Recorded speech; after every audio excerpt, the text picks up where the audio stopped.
क्या हाल चाल है आप लोगों के? बढ़िया है। अरे वाह। और आपकी तबीयत वगैरह कैसी है आपकी? हाँ जी। अरे वाह यार, मेरा आशीर्वाद है। वो तो रहेगा सदा आप लोगों के साथ में, जब तक आप सिलेक्शन लेकर भागोगे नहीं, है ना, तब तक रहेगा आपके साथ में। और पढ़ाई का काम कैसा चल रहा है आपका? बढ़िया चल रहा है। तो आज जो आपका मेथड वाला मैथ का मामला है, आज उसको समेट देते हैं आज। और बिल्कुल प्रॉमिस है आपसे 101% कि अभी की क्लास में आप जितना भी पढ़ोगे, मन कर रहा है बढ़िया पढ़ाने का। सर ने क्या चाय पिला दी थी बहुत अच्छी वाली, तो चाय पीने के बाद में सारे के सारे जो नेटवर्क है वो बिल्कुल प्रॉपर आ रहे हैं अभी। तो आगे जो भी 1-1.5 घंटे का क्लास है, उसमें आप लोगों को सहायक सामग्री पढ़ने के बाद में ये महसूस होगा कि यार आपने सहायक सामग्री पढ़ी है, लेकिन एटलीस्ट इस तरह से नहीं पढ़ी है जैसे पढ़ना चाहिए था। तो मैंने कल आपको केवल हेडिंग लिखाया था, फिर आपने जय हिंद और जय भारत कर दिया था, और केवल हमने इतना लिखा था सहायक सामग्री। ये हमने कल नाम लिखकर छोड़ा था। अब सवाल ये कि भाई इसमें पढ़ोगे क्या, कैसे आपको पढ़ना है। तो सबसे पहले इसका मीनिंग जानना जरूरी है कि हम सहायक सामग्री कहते किसे हैं। तो यहां नाम देखोगे तो एक नाम तो आपने देखा है, सहायक नाम लिखा हुआ है। सहायक शब्द का मतलब होता है मदद करने वाला, या डायरेक्टली भी कह सकते हैं कि मददगार होता है। और दूसरा जो नाम है आपका सामग्री, इसको आप लोगों ने नाम दिया है साधन। तो इसका मतलब हुआ कि सहायक सामग्री का मतलब है कोई ऐसे साधन जो मदद करने का काम करते हैं। लेकिन सवाल ये है कि साहब ये मदद किस में करेंगे, ये कहां पर मदद करेंगे। तो इसके लिए आपको एक शब्द जोड़ना पड़ेगा इनसे पहले, और वो शब्द रहेगा आपका शिक्षण। इसका मतलब हो गया शिक्षण सहायक सामग्री। और अब तीनों शब्दों को मिलाकर बात करोगे तो आपका जवाब है कि भाई सहायक सामग्री वे साधन होते हैं जो शिक्षण में मदद करने का काम करते हैं, उन्हें कहा जाता है शिक्षण सहायक सामग्री। तो आपका जवाब है कि सर शिक्षण सहायक सामग्री भला कैसे शिक्षण में मदद करेंगे। तो इसका एक ही जवाब है, आप टीचर हो, आप क्लास में पढ़ाना जा रहे हो या पढ़ाना चाहते हो। भाई आवाज आ रही है कहीं से, आवाज आपको लगता है कोई जरूरी बात है, बिंदास होकर कर सकते हो, मुझे कोई दिक्कत नहीं है। आपको लगता है कि वहां बैठकर अच्छे से बात नहीं होती है, मैं स्वागत करता हूं, यहां आ जाइए, यहां खड़े होकर बात करेंगे। और मैं मेरे स्टूडेंट से अच्छे से बात करता हूं यहां पर खड़े होके। लड़के आते कई बार बात करने के लिए, तो लड़कों पर तो मैं ऐसे करके हाथ रखकर भी बात करता हूं यहां पर खड़े होके, और वो अपनी बातें बड़े प्यार से रखते हैं।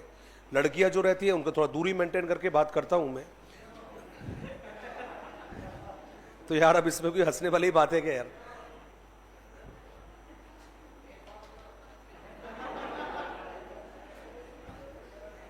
मतलब आप पर ज्यादा प्यार लुटाया इससे आपत्ति है, या किसी पर प्यार नहीं लुटाया उसकी आपत्ति है? अच्छा, प्यार नहीं लुटाया उसकी आपत्ति है। अरे वाह यार, तेरा गुरूर देखकर तेरी हसरतें छोड़ दी मैंने, है ना। तेरा गुरूर देखकर तेरी हसरतें छोड़ दी मैंने, जरा हम भी देखे तुझे कौन चाहता है मेरी तरह। तो ऐसा नहीं है कि चलता है, कई बार ऐसा भी चलता है। तो अब पढ़ाई की बात कर लेते हैं एक बार। तो आप टीचर हो, आप पढ़ाना चाहते हो, पढ़ाना जब चाहोगे तो आपके भी दिमाग में यही बात रहेगी कि बच्चों को अच्छे से समझ में आ जाए। और जब बच्चे के हिसाब से बात करोगे तो बच्चा भी यही चाहेगा कि मुझे जो कुछ भी सिखाया जाए वो मुझे अच्छे से समझ में आ जाए। इसलिए टीचर अच्छे से सिखाने के लिए, अपने टीचिंग को प्रभावी बनाने के लिए वो बहुत सारी सामग्री का इस्तेमाल करता है, बहुत सारे साधनों का इस्तेमाल करता है। और उन साधनों को आपने क्या नाम दिया है? तो जवाब है आपका शिक्षण सहायक सामग्री। तो एक लाइन में इसका मीनिंग मैं आपको लिखाऊंगा, और वहां से फिर हम एक एक चीजों को अलग अलग समझेंगे। तो हेडिंग आप बना चुके हैं शिक्षण सहायक सामग्री, और इसमें हम सबसे पहले लिखेंगे और उसमें आपका जवाब रहेगा कि शिक्षण सहायक सामग्री से अभिप्राय। कल लिखा थोड़ी था भाई कल इसके बारे में, हाँ फिर आप लिखिएगा शिक्षण सहायक सामग्री से अभिप्राय, शिक्षण सहायक सामग्री से अभिप्राय उन साधनों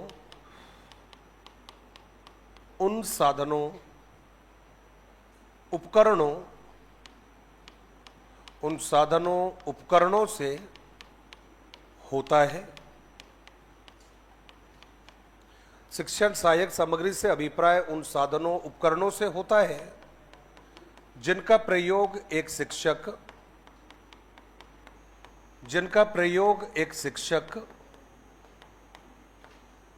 कक्षा शिक्षण के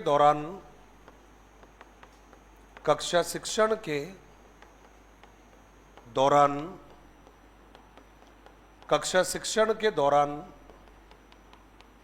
अपनी विषय वस्तु के प्रस्तुतिकरण को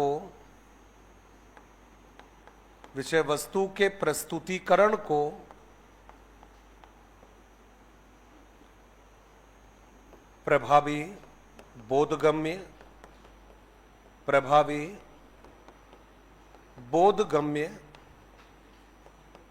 सरल बनाने के लिए करता है। ये आपका जवाब है। नेक्स्ट लाइन में हम लिखेंगे कोठारी आयोग के अनुसार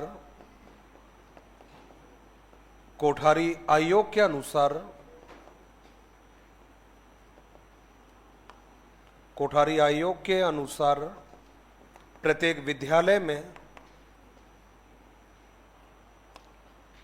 विद्यालय में सहायक सामग्री होनी चाहिए, या ऐसा कह सकते हो कि प्रत्येक विद्यालय में सहायक सामग्री उपलब्ध होनी चाहिए।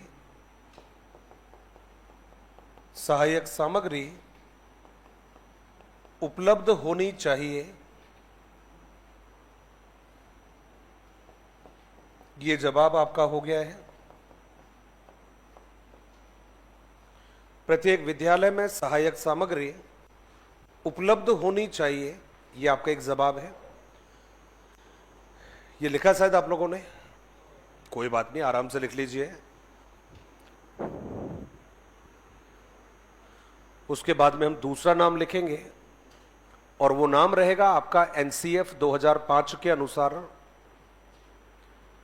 अगला जवाब रहेगा एनसीएफ 2005 के अनुसार। पहला हो गया कोठारी आयोग ने क्या कहा, दूसरा जवाब रहेगा एनसीएफ 2005 के अनुसार, और जब अगला नाम रहेगा एनसीएफ 2005 के अनुसार तो हमारा जवाब इसमें रहेगा, वापस लेना है, अरे जरा प्यार से बोलिए, क्या बात है, मजा आ गया। ये हुई ना बात, ऐसे चिल्लाओगे जैसे किसी ने पैर के ऊपर पैर रख दिया हो और जोरदार तरीके से दर्द हो रहा है, ऐसे थोड़ी बोलते हैं, प्यार से बोलते हैं। कोठारी आयोग के अनुसार प्रत्येक विद्यालय में सहायक सामग्री होनी चाहिए, ये आपने जवाब दिया है। उसके बाद में हम बात करेंगे एनसीएफ 2005 के अनुसार। एनसीएफ 2005 में क्लियरली कहा है कि बालकों को प्रत्यक्ष अनुभव उपलब्ध कराने चाहिए। सिखाते समय बच्चों को प्रत्यक्ष रूप से करके सीखने के अवसर देने चाहिए, क्योंकि इनसे बालकों को सीखने में आसानी होती है।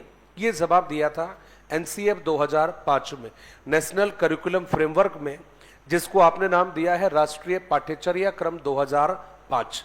तो नेक्स्ट लाइन में हम लिखेंगे एनसीएफ 2005 के अनुसार। अरे देवता या देवी, गणित शिक्षण में उपागम भी पढ़ाने हैं। लक्ष्मी लक्ष्मण मुझे याद है। एनसीएफ 2005 के अनुसार और उसमें लिखा है कक्षा शिक्षण के दौरान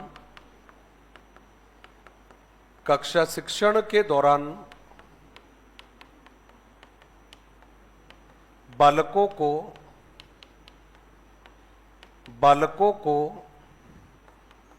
प्रत्यक्ष अनुभवों के माध्यम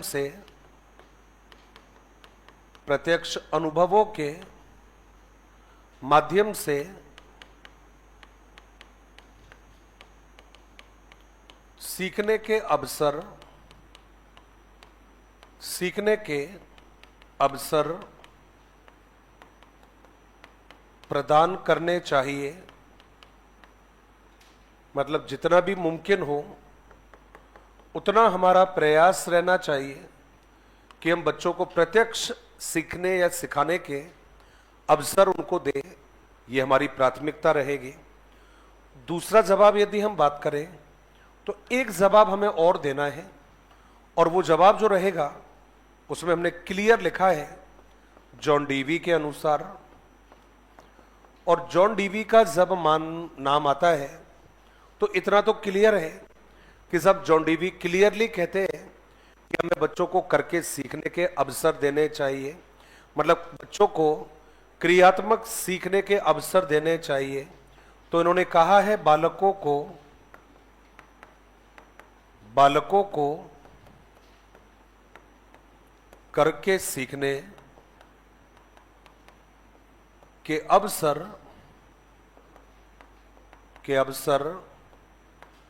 देने चाहिए। ये आपका जवाब हो गया है कि बच्चों को करके सीखने के अवसर देने चाहिए। ये जवाब दिया है जॉन डीवी के द्वारा। इंपॉर्टेंट लाइन है, ये वही जॉन डीवी है जो कह रहा है कि साहब सिखाते समय बच्चों को हमें स्थायी अनुभव देने चाहिए। अनुभवों पर बल दिया है इसके द्वारा, या अनुभव केंद्रित अधिगम की बात कही है, तो हमने लिखा है अनुभवों पर बल दिया है इसके द्वारा, अनुभवों पर बल दिया गया है इसके द्वारा। ये एक जवाब हो गया है। तो बालकों को करके सीखने के अवसर इसने दिए हैं जॉन डीवी ने। दूसरा जवाब है एनसीएफ 2005 में कहा है कि बच्चों को प्रत्यक्ष अनुभव दीजिए, उससे बालक अच्छे से सीखता है। ये आपके 3 कोटेशन जॉन डीवी, उससे पहले एनसीएफ 2005 और उससे भी पहले आपने लिखा है कोठारी आयोग, जिसके अध्यक्ष रहे हैं डॉक्टर दौलत सिंह कोठारी। 3 बातों को जानने के बाद में अब हमें एक छोटा सा प्रश्न कई समय पहले बनता था, आजकल थोड़ा कम हो गया है, और वो प्रश्न पूछा जाता था कि भाई ये जो सहायक सामग्री है उनमें से एक अच्छी जो सामग्री होगी उसमें कौन से गुण होंगे, कौन सी विशेषता रहेगी। ये प्रश्न बार बार पूछा जाता है। एक सहायक सामग्री में कौन से गुण होना जरूरी है, एक सहायक सामग्री में कौन सी विशेषताएं होना जरूरी है, एक सहायक सामग्री में कौन कौन से तत्व है जिनका होना जरूरी है। ये प्रश्न बार बार पूछा जाता है। तो हम भी अभी बात करने वाले हैं आपकी जो सहायक सामग्री रहेगी इसके गुणों के बारे में, इसकी विशेषताओं को लेकर। तो जवाब आपको ध्यान में रखना है कि यदि कोई प्रश्न आपसे पूछ ले कि सहायक सामग्री की विशेषताएं कौन सी होती है, सहायक सामग्री में कौन से गुणों का होना जरूरी है, तो आपको ध्यान रखना है एक आदर्श जो सामग्री है उसमें कुछ खास ऐसे गुण हैं जिनका होना बहुत ज़्यादा ज़रूरी है। और वो कौन कौन से गुण हैं, तो आपका जवाब रहेगा कि भाई एक आदर्श सामग्री में निम्न गुणों का होना ज़रूरी है। ये आपने मेंशन किया है, एक आदर्श सामग्री में निम्न गुणों का होना, एक आदर्श सामग्री में निम्न गुणों का होना, निम्न गुणों का होना आवश्यक है। ये आपका जवाब है, एक आदर्श सामग्री में निम्न गुणों का होना आवश्यक है। अब ये जवाब है कि भाई कौन कौन से होना जरूरी है। तो पहला जवाब आपको ध्यान रखना है कि एक अच्छी सामग्री वो होती है जो मनोवैज्ञानिक सिद्धांतों पर आधारित होती है। ये आपने जवाब दिया है। पहला जो विशेषता है, पहला जो महत्व है वो क्या रहेगा? मनोवैज्ञानिक सिद्धांतों पर आधारित हो। ये आपका पहला जवाब हो गया है। और आपने क्या जवाब दिया है? तो हमने लिखा है कि भाई मनोवैज्ञानिक सिद्धांतों पर उसका आधारित होना जरूरी है। ये पहला जवाब है। अब कई बार आपके दिमाग में प्रश्न आता होगा, क्योंकि शब्द कई बार आया है, ये मनोवैज्ञानिक सिद्धांतों पर आधारित हो, लेकिन ये जो मनोवैज्ञानिक सिद्धांत है ये आखिर होते कौन से हैं? तो आपको ध्यान रखना है, मनोवैज्ञानिक सिद्धांत का मतलब होता है, सबसे पहला जवाब है कि साहब उसका जो स्वरूप है वो कैसा होना चाहिए? क्रियात्मक होना चाहिए। क्रियात्मक का मतलब है जिसमें बच्चे को करके सीखने के अवसर मिलते हो, उसको आपने नाम दिया है क्रियात्मक, आपने कहा है।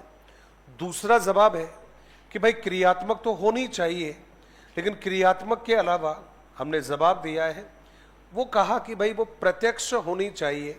ये आपका जवाब है। थर्ड जवाब दिया आपने, और थर्ड जवाब में हमने लिखा है कि अनुभाविक होनी चाहिए। अनुभाविक का मतलब है बच्चों को क्या प्रदान करती हो? वो अनुभव प्रदान करती हो, उसको आपने कहा कि अनुभाविक होनी चाहिए। हमारा अगला जवाब है कि सब अनुभाविक तो होना चाहिए, जरूरी है ये, लेकिन इसके अलावा भी आपने कहा है कि उसका जिज्ञासात्मक होना जरूरी है। जिज्ञासात्मक का मतलब है जो बच्चों को जिज्ञासु बनाती हो, उसको कहा आपने जिज्ञासात्मक होनी चाहिए। और जो जिज्ञासात्मक होगी वो 100% वो बच्चों को कैसा रखेगी? वो तत्पर रखेगी। तो तत्परता वाली सहायक सामग्री होनी चाहिए। इन सबको आपने क्या नाम दे दिया है? इनको कहा कि भाई आपकी जो सहायक सामग्री है उसका मनोवैज्ञानिक होना जरूरी है, मनोवैज्ञानिक गुणों पर आधारित होना चाहिए। और मनोवैज्ञानिक किसे कहोगे? जो क्रियात्मक होगी, प्रत्यक्ष होगी, अनुभाविक होगी, जिज्ञासात्मक होगी, और जिसमें तत्परता का गुण होगा। ये आपने जवाब दिया है मनोवैज्ञानिक के बारे में। पहला गुण है मनोवैज्ञानिक होनी चाहिए। मनोवैज्ञानिक गुणों में ये चीजें शामिल होती है। अब कहा कि भाई दूसरा भी होता है।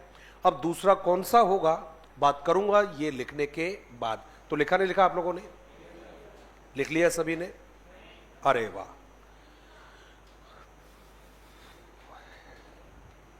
लिख लो, कोई बात नहीं, एक बार लिखने के बाद में अच्छा लगेगा आप लोगों को।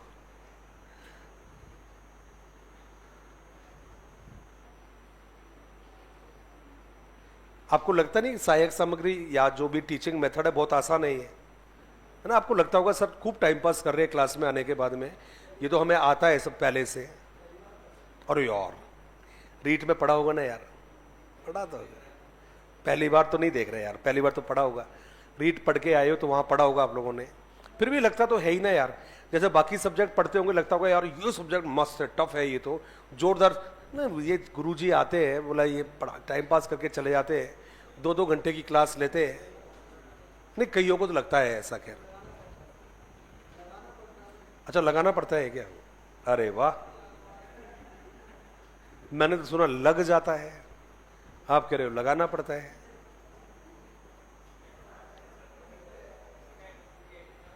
हाँ जी,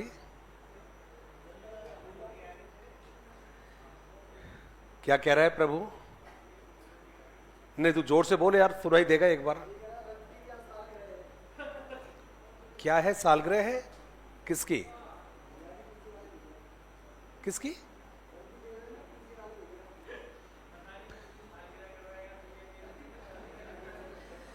यहां बोला शादी के तो लाले पड़ रहे हैं, बोला। और क्या हो रहा है? बोला सालगिरह और चल रही है अभी। क्या जमाना आ गया है भाई दोस्तों, पढ़ाई लिखाई कर लो, नौकरी लग लो, मामला खराब हो जाएगा। आज ही मैं तो अखबार में पढ़ रहा था कि दूल्हे पे 2 का पहाड़ा नहीं आया। पढ़ा था क्या आपने? भाई साहब, ऐसी परीक्षाएं यदि होगी तो साहब कंपटीशन बढ़ गया है, ध्यान रखना। अब तो ये और सोचना पड़ेगा कि वर्णमाला, अल्फाबेट्स और ये पहाड़े, टेबल, गिनतियां, ये भी आना जरूरी है, वरना मामला क्या हो जाएगा, फिर खराब हो जाएगा। और लक्ष्मियों, आप कभी ऐसा मत करना, क्योंकि ये पहाड़े वहाड़े कई काम में नहीं आने वाले। ये आते हैं क्या काम में?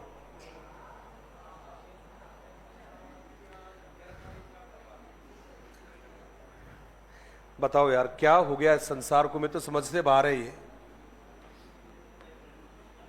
नेक्स्ट लिखा है बालक केंद्रित होनी चाहिए। ये जवाब है आपका, बालक केंद्रित होनी चाहिए।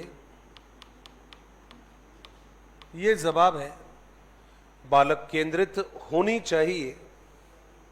ये आपका जवाब है।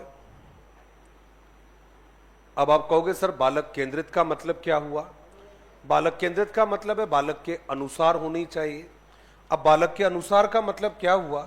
तो हमने डायरेक्टली यहां पर लिखा है और उसमें लिखा आप लोगों ने डायरेक्टली लिख दिया स्तरानुरूप होनी चाहिए।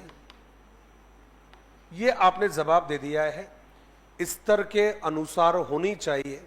ये हमने जवाब दिया है। दूसरा जवाब दिया है और उसमें भी हमने लिख दिया है कि भाई उसका सुरुचिपूर्ण होना जरूरी है। ये आपने जवाब दे दिया है, स्तर के अनुसार होनी चाहिए। दूसरा जवाब दिया है सुरुचिपूर्ण होना चाहिए, मतलब रोचक उसका होना जरूरी है। ये हमने जवाब दिया है। अब आपने कहा ठीक है सर, ये वाला पॉइंट भी हमारी समझ में रहेगा, इसके अलावा जो जवाब है उसमें क्या क्या हमें बताना है।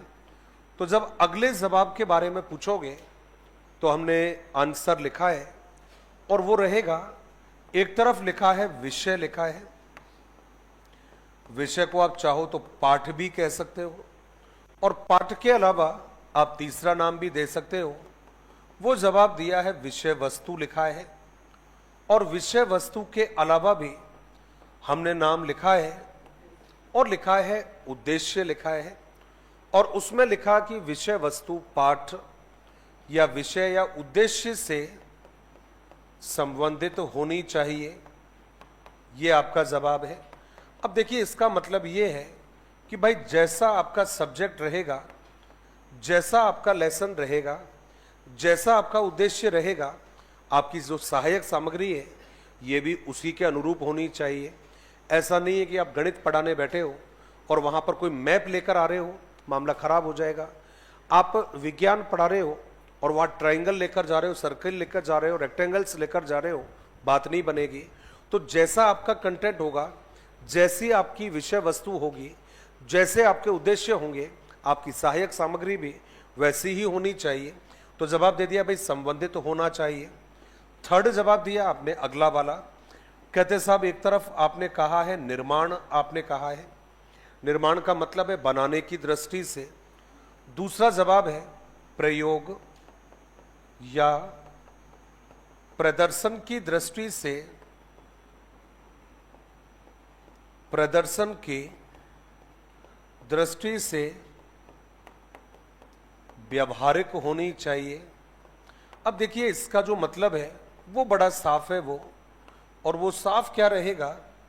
कहते हैं कि साहब निर्माण प्रयोग या प्रदर्शन की दृष्टि से व्यावहारिक का मतलब है जिसको यूज करना आसान होना चाहिए, जिसको प्रदर्शन करने में दिक्कत नहीं आनी चाहिए, जिसको निर्माण करने में ज़्यादा समय नहीं लगता हो, ज़्यादा परिश्रम नहीं लगता हो, उसे आपने क्या नाम दिया है कि निर्माण प्रयोग या प्रदर्शन की दृष्टि से व्यावहारिक होनी चाहिए।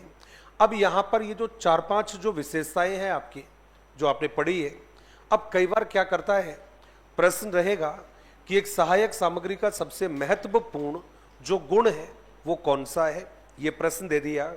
अब ये सारे ऑप्शन दे देगा आपको और इनके अलावा एक ऑप्शन और देगा। अब प्रश्न क्या पूछेगा कि इनमें से सबसे महत्वपूर्ण जो गुण है वो कौन सा है, सारे दे रखे हैं। अब हम कैसे छाटेंगे, सारे सही है लेकिन इनमें से भी सबसे बेस्ट कौन सा है, तो भाई उसके लिए एक अलग से मैं एक लाइन लिखवा रहा हूं आप लोगों को, जो उसका आंसर होगा। प्रश्न क्या रहेगा वो दोबारा सुन लीजिएगा। प्रश्न पूछा जाएगा कि सहायक सामग्री का निम्न में से कौन सी महत्वपूर्ण या सबसे महत्वपूर्ण विशेषता है, तब आपको जवाब ध्यान में रखना है और वो जवाब रहेगा कि जो सहायक सामग्री है उसका पहला जवाब है कि देखो भाई रोचक आपको देगा, रोचक लिखा हुआ है पहले, मिलाकर देगा तो रोचक आपने कह दिया है। इस रोचक में आपने जोड़ा है और वो जोड़ा है मितव्ययी जोड़ा है, मितव्ययी कम खर्चीली होनी चाहिए, ये जवाब आपने दिया है। इसके अलावा आपने जोड़ा है तो जवाब दिया है स्पष्टता होनी चाहिए। स्पष्टता का मतलब है कि हम सहायक सामग्री इसलिए यूज में लेते हैं ताकि बच्चे के डाउट्स क्लियर हो जाए, बच्चे के दिमाग में कोई कंफ्यूजन है तो वो कंफ्यूजन दूर हो जाए।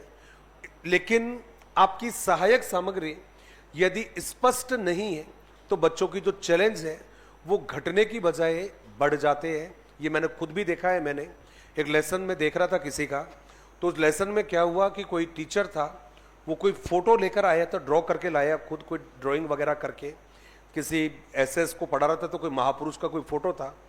अब उस फोटो को जब बनाने के बाद में उसने ऐसा करके टांग दिया, कोई पेपर पर बनाकर लाया, बीच बोर्ड पर टांग दिया। अब साहब होता क्या है कि उसने वो डायग्राम रखा, डायग्राम के नीचे पता नहीं किसका चित्र था, वो मैं तो समझ में नहीं आया। तो चित्र था कोई, और उस चित्र के नीचे बहुत छोटे अक्षरों में उसका नाम भी लिखकर लाया। वो जैसे लिखकर लाया था, वो उसमें शायद कोई ऐसा कोई नाम था, और इससे बड़े लेटर भी नहीं थे भाई उसमें, है ना, इतना छोटे थे शायद। मैं तो फिर भी मैंने तो बड़े लेटर्स लिख दिए, इससे भी बारीक लेटर्स थे। अब साहब वो बड़ा स्टाइल में, गब्बर सिंह स्टाइल में, कभी ऐसे घूम रहा, कभी ऐसे घूम रहा, ऐसे घूम रहा, और भारत का स्वतंत्रता संग्राम किसने भाग लिया, और ऐसा करके। अभी मैं आपको एक फोटो दिखाने वाला हूं, ध्यान से देखना और उसको पहचानना कि ये चित्र किसका है। अब भाई वो चित्र ऐसे करके लगा दिया, बच्चे बेचारे देख रहे कि है किसका ये। थोड़ी देर में मामला खराब हो गया क्लास में। कई बच्चे जो नीचे बैठे थे फर्श पर, ऐसे करके बैठे थे। कई लोग क्या हुआ कि ऐसे नीज पर बैठ गए थे, कई लोग ऐसे ऊंचे हो होकर देख रहे थे, कई लोग ऐसे करके देख रहे थे। लेकिन भाई यहां पर बात नहीं बनी। अब जब बात नहीं बनी, कुछ सेकंड का मामला था ये, वो पूछा कि क्या दिख रहा है, तो अब बच्चे के चेहरे पर हवाइयां उड़ रही थी। फाइनली वो क्या कर रहा है, जो हाथ में स्टिक होती है, छड़ी होती है, उस छड़ी से इसको पीटने का काम कर रहा था। क्या दिख रहा है, क्या दिख रहा है, इसका मतलब है। अब वो कह रहे कि ये पहचान में नहीं आ रहा, कोई बात नहीं, इसको पढ़ के ही बता दो कि क्या लिख रहा है ये। अब वो इतना बारीक अक्षर में लिखकर आया कि साहब ये भी नहीं बच्चों को दिख रहा। फाइनली मेरे को समझ में आया कि जाको रखे साइयां मार सके ना कोई। आप यकीन नहीं मानोगे, क्या फनी सीन रहा होगा वो।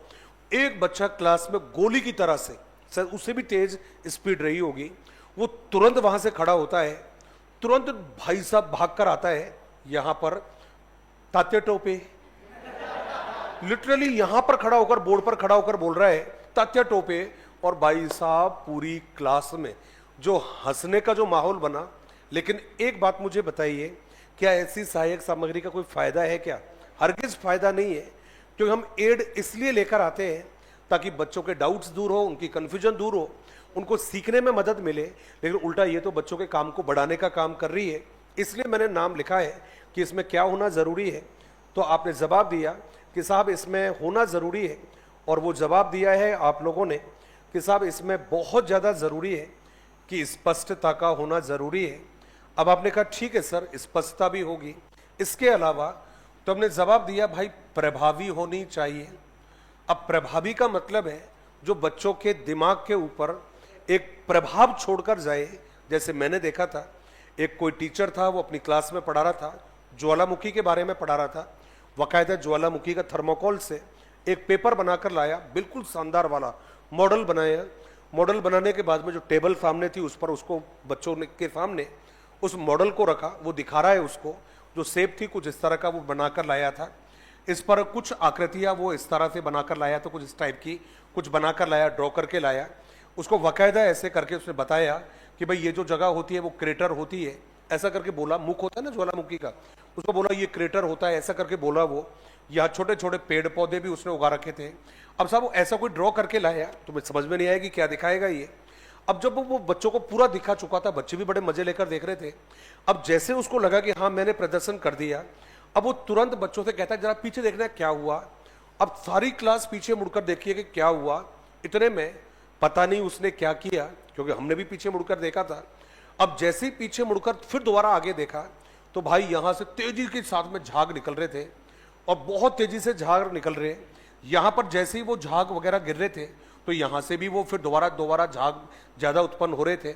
अब साहब समझ में नहीं आया कि कुछ सेकंड में ही क्या हो गया, खूब तेजी से निकल रहे थे। अब वो कलाकार क्या करके लाया कि भाई यहां पर कोई कटोरी ग्लास रखी होगी उसने, इसके अंदर, इस आकृति के अंदर, और उसमें खूब सारा उसने इनू भरा हुआ था। अब उस इनू में बस जैसे अब पीछे देखा इतने में पानी डाल दिया। अब पानी डालते ही वो तो झाग बन के बाहर निकलेगा। यहां पर भी इनू गिरा रखा था, तो यहां पर भी पानी गिर रहा है भाई, वो भी झाग बन रहे हैं। अब पूरी क्लास के लिए, पूरे टीचर जो भी देख रहे थे उस लेसन को, उनको बड़ा अजीब लगा, सरप्राइज लगा। अब वो जो था वो बच्चों के ऊपर, देखने वालों के ऊपर एक प्रभाव छोड़कर, क्या हुआ दोस्त, बड़ा मुस्कुरा रहा है यार, बता दे यार, बता दे, ना बता ही दे तू आज। दोनों ही मुस्कुरा रहे हैं, मतलब कुछ है तो सही, कुछ ना कुछ।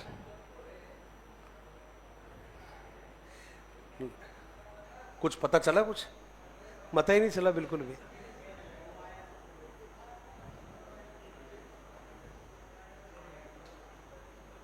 बता दो भाई, कुछ बात है तो। कुछ नहीं बताओ, नहीं। तेरे चेहरे में कुछ तो है ना, ऐसा ही कहते हैं कि तेरे चेहरे में कुछ तो है जिसे मैं यूं देखे जा रहा हूं। ये एक बहुत फेमस, शायद मेरे दिमाग से निकल गया अभी, एक उर्दू का गजल गाने वाला था, उस्ताद, आपने नहीं सुना होगा कभी, अभी नाम याद आ जाएगा। तो उसने बहुत प्यारी प्यारी नहीं, आपने सुना ही नहीं होगा, मुझे पता है ना, आपने नाम नहीं सुना उसका। तो उसने बहुत प्यारी प्यारी गजलें लिखी। उसने एक जो गजल लिखी थी वो अपने जीवन के, मतलब बीच में उन्होंने लिख ली थी, कागज पर लिख के रखी थी, उसको रिकॉर्ड नहीं किया था उसने। तो उसका प्लान ये था कि भाई इसको मैं रिकॉर्ड करूंगा और ये बिल्कुल सबसे छिपा कर रखूंगा, इसको मैं किसी को सुनाऊंगा नहीं। इसको मैं सबसे पहले सुनाऊंगा मेरी पत्नी को सुनाऊंगा, और वो भी कब, जब मेरी एनिवर्सरी आएगी उस दिन।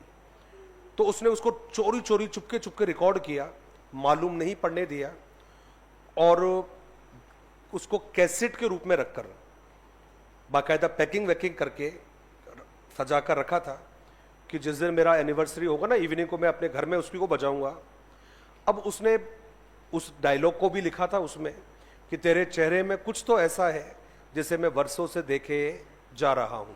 अब साहब हुआ क्या कि वो एनिवर्सरी जिस दिन थी उसकी, उसी दिन उसकी वाइफ को अटैक आ जाता है और उसकी डेथ हो जाती है, वो भी शाम को होने से पहले पहले। तो उस दिन उसने फिर वो गजल को पूरी दुनिया के सामने रखा, जो मुझे लगता है कि शायद बहुत ज़्यादा हिट हुई थी। तो मुझे ऐसा लगा कि शायद वो तेरे चेहरे में ऐसा कुछ तो है जैसे मैं यूं देखे जा रहा हूं। तो भाई क्या है चेहरों में, जरा हमें भी बता दो एक बार, है ना, कुछ तो है। खैर जो आंखों में इशारे चल रहे हैं, खैर कोई बात नहीं। प्रभावी होना चाहिए, प्रभाव छोड़ने वाली होनी चाहिए, तो रोचक होनी चाहिए, मितव्ययी होना चाहिए, स्पष्ट होनी चाहिए, प्रभावी होनी चाहिए, और लाजवाब इसमें जोड़ रहा हूं मैं, और वो रहेगा आपका, अरे यार एक प्योर हिंदी का शब्द है यार,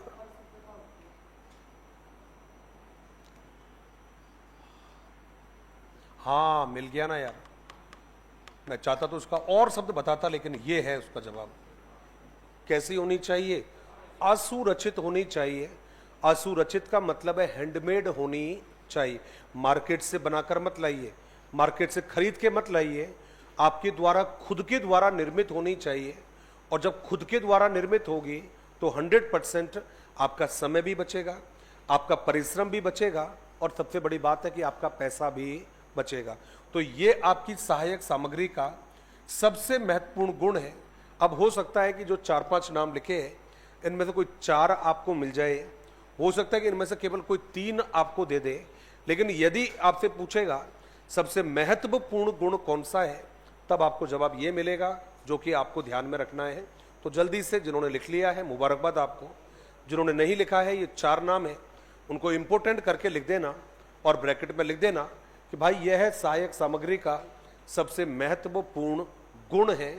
क्या है? रोचक होनी चाहिए, मितव्ययी होनी चाहिए, स्पष्ट होना जरूरी है, प्रभावी होना जरूरी है, और असुरचित भी होनी चाहिए। असुरचित को इंग्लिश में आप हैंडमेड कहते हो भाई, हैंडमेड इसको कहते हैं। यही चीजें इंग्लिश में भी आपके आएगी, बस नेम चेंज हो जाएगा। तो जो आप लोगों ने यहां पर हिंदी में भी पढ़ा है, परीक्षा में टाइम है अभी आपके पास में, कोशिश करना जो मैंने लिखाया पढ़ाया है आपको, थोड़ा सा मेहनत जरूर लगेगी आप लोगों की।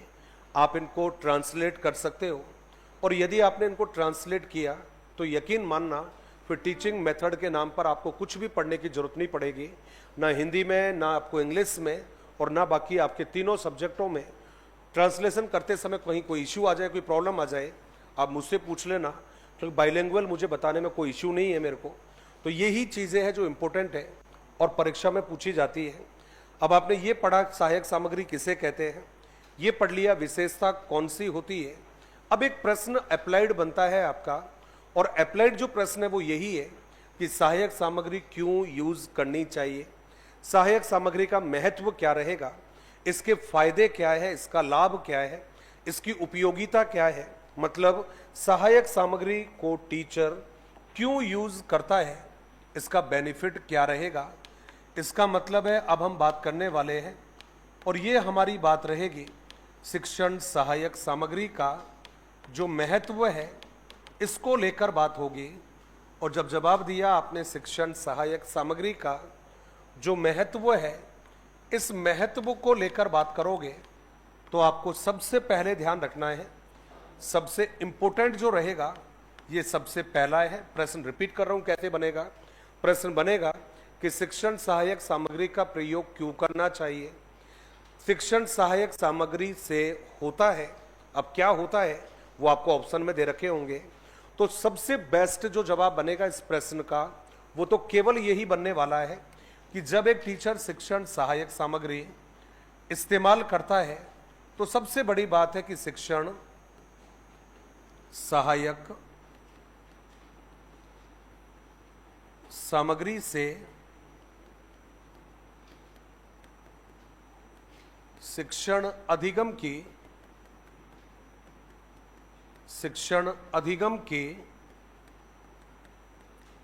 संपूर्ण प्रक्रिया प्रभावी एवं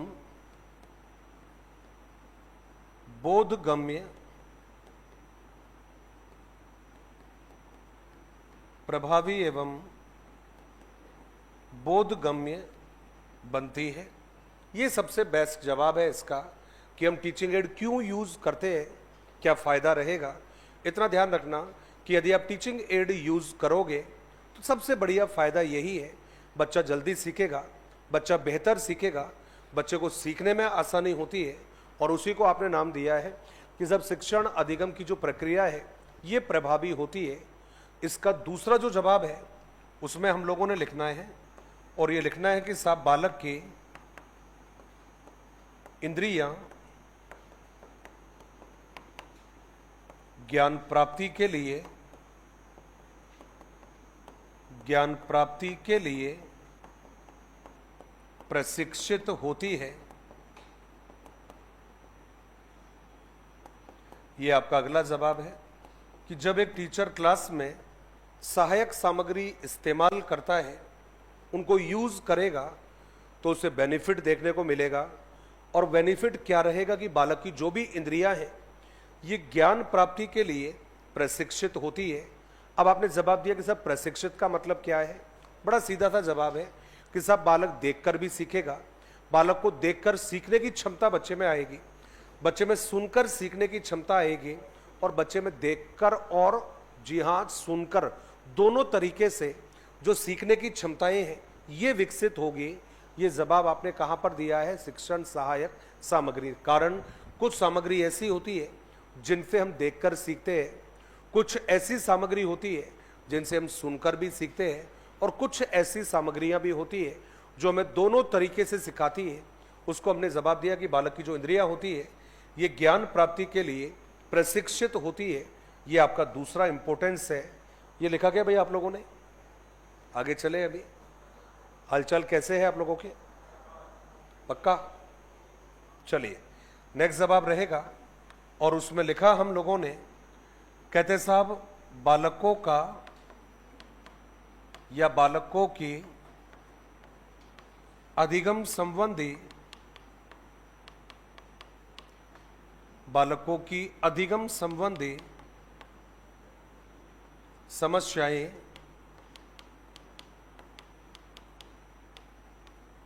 कम होती है।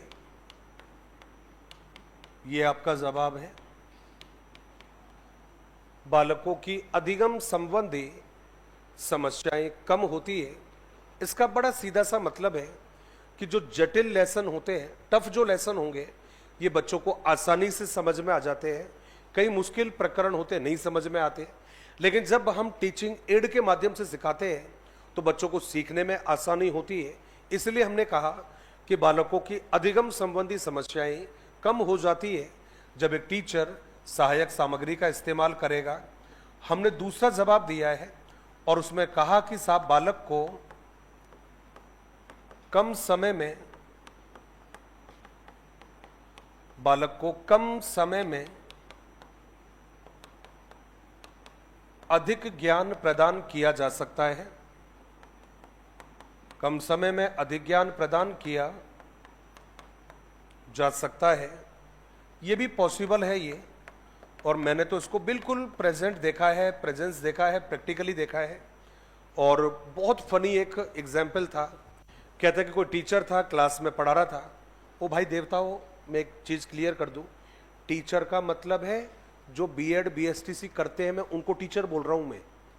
कहीं आप सोच रहे हो कि गुरुजी अपने साथियों के बारे में बता रहे हैं, ना भाई, टीचर का मतलब है कोई बीएड बीएसटीसी की प्रैक्टिस कर रहा था, उस प्रैक्टिस के दौरान उसको मैंने क्या नाम दिया है, टीचर। तो एक टीचर अपने टीचिंग प्रैक्टिस के दौरान क्या कर रहा है, कोई चार्ट बनाया, लेकिन चार्ट कुछ नहीं बनाया, उसने बोर्ड के ऊपर ही ड्रॉ कर दिया और उसमें लिख दिया क्रेसी, ये उसने लिखा था। अब क्रेसी टाइटल डाला तो पीछे वाले जो विद्वान होते हैं वो बड़े तेज होते हैं भाई, है ना, ये मैं हमेशा ही कहता हूँ। पीछे वाले होते हैं, पीछे वाली जो लाइन में बैठते हैं, वो बड़े ही, मैं कहता हूँ कि भाई दूरदर्शी होते हैं। पता नहीं कौन कौन से सैटेलाइट उनमें काम करते हैं कि उनकी ग्रहण करने की क्षमता बड़ी तेज होती है। उनके पीछे जो है वो आपको पता है टीचर भी जाकर बैठता है, जो सुपरवाइजर होता है।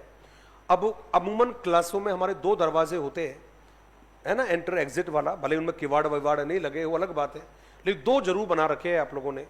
तो अब कोई यहां से आएगा तो सबको दिखेगा, लेकिन बैक साइड वाले गेट से आएगा और वो बैक में ही जाकर बैठ जाएगा तो नहीं दिखेगा। तो टीचर पीछे जाकर बैठ गया, यहां पढ़ाने वाला यहां पढ़ा रहा है, पढ़ने वाले सामने बैठे हैं। अब जैसे ही उसने लिखा क्रेसी लिखा, अब सब पीछे वाले बात कर रहे हैं। एक कह रहा है क्या पढ़ाएगा ये, ऐसे करके, क्या पढ़ाएगा रे यार ये, है ना। अब दूसरा पता है क्या कर रहा है, पता नहीं रे यार, है ना। मतलब ऐसा लगता है कि पूरी दुनिया की टेंशन उन्हीं के पास में है। अब तीसरा क्या, वो स्टाइल यही था। तीसरा क्या कर रहा है, अरे कुछ नहीं देखना, वही पढ़ाएगा खेती बाड़ी। अब दूसरा क्या कर रहा है, अरे यार वही रबी खरीफ की फसलें। अब एक जो क्या कर रहा है, अरे देखना वही आएगा, ज्वार बाजरा गेहूं। अब आप मुझे बताइए, उन विद्वानों ने बिना कुछ अभी पढ़े हुए ये अनुमान लगा लिया कि आज हम क्या पढ़ने वाले हैं। अब ये कैसे मुमकिन हुआ, सहायक सामग्री के माध्यम से। यही कारण है कि जब भी एक टीचर क्लास में टीचिंग एड को यूज करता है, समय बचता है, उसका परिश्रम उसका बचता है और बालक ज्यादा भी सीखता है। तो हमने कहा कि बालक को कम समय में अधिक ज्ञान प्रदान किया जा सकता है, इसलिए शिक्षक का परिश्रम बचता है। ये आपने जवाब दिया है, शिक्षक का परिश्रम कहा आप लोगों ने, और परिश्रम व समय की बचत होती है, ये आपका जवाब दिया है। शिक्षक का परिश्रम व समय की बचत होती है, ये आपने जवाब दिया है। तो ये भी आपकी एक विशेषता है जो आपको ध्यान में रखनी है। अब आपने कहा ठीक है सर, ये तो समझ में आ गया है, इसके अलावा और कौन सी विशेषता रहेगी, तो बात कर लेते हैं। ये लिखा क्या आप लोगों ने, लिखा तो बताइए, फिर आगे चलते हैं।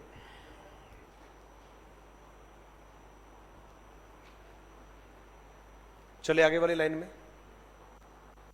आवाज तो नहीं आएगी अभी? चले सर, चलिए जी। नेक्स्ट इसका इंपॉर्टेंस है और उसमें लिखेंगे शिक्षक का प्रस्तुतिकरण भी, शिक्षक का प्रस्तुतिकरण भी प्रभावी बनता है, या शिक्षक का प्रस्तुतिकरण भी प्रभावी बनता है, प्रभावी बनता है जब वह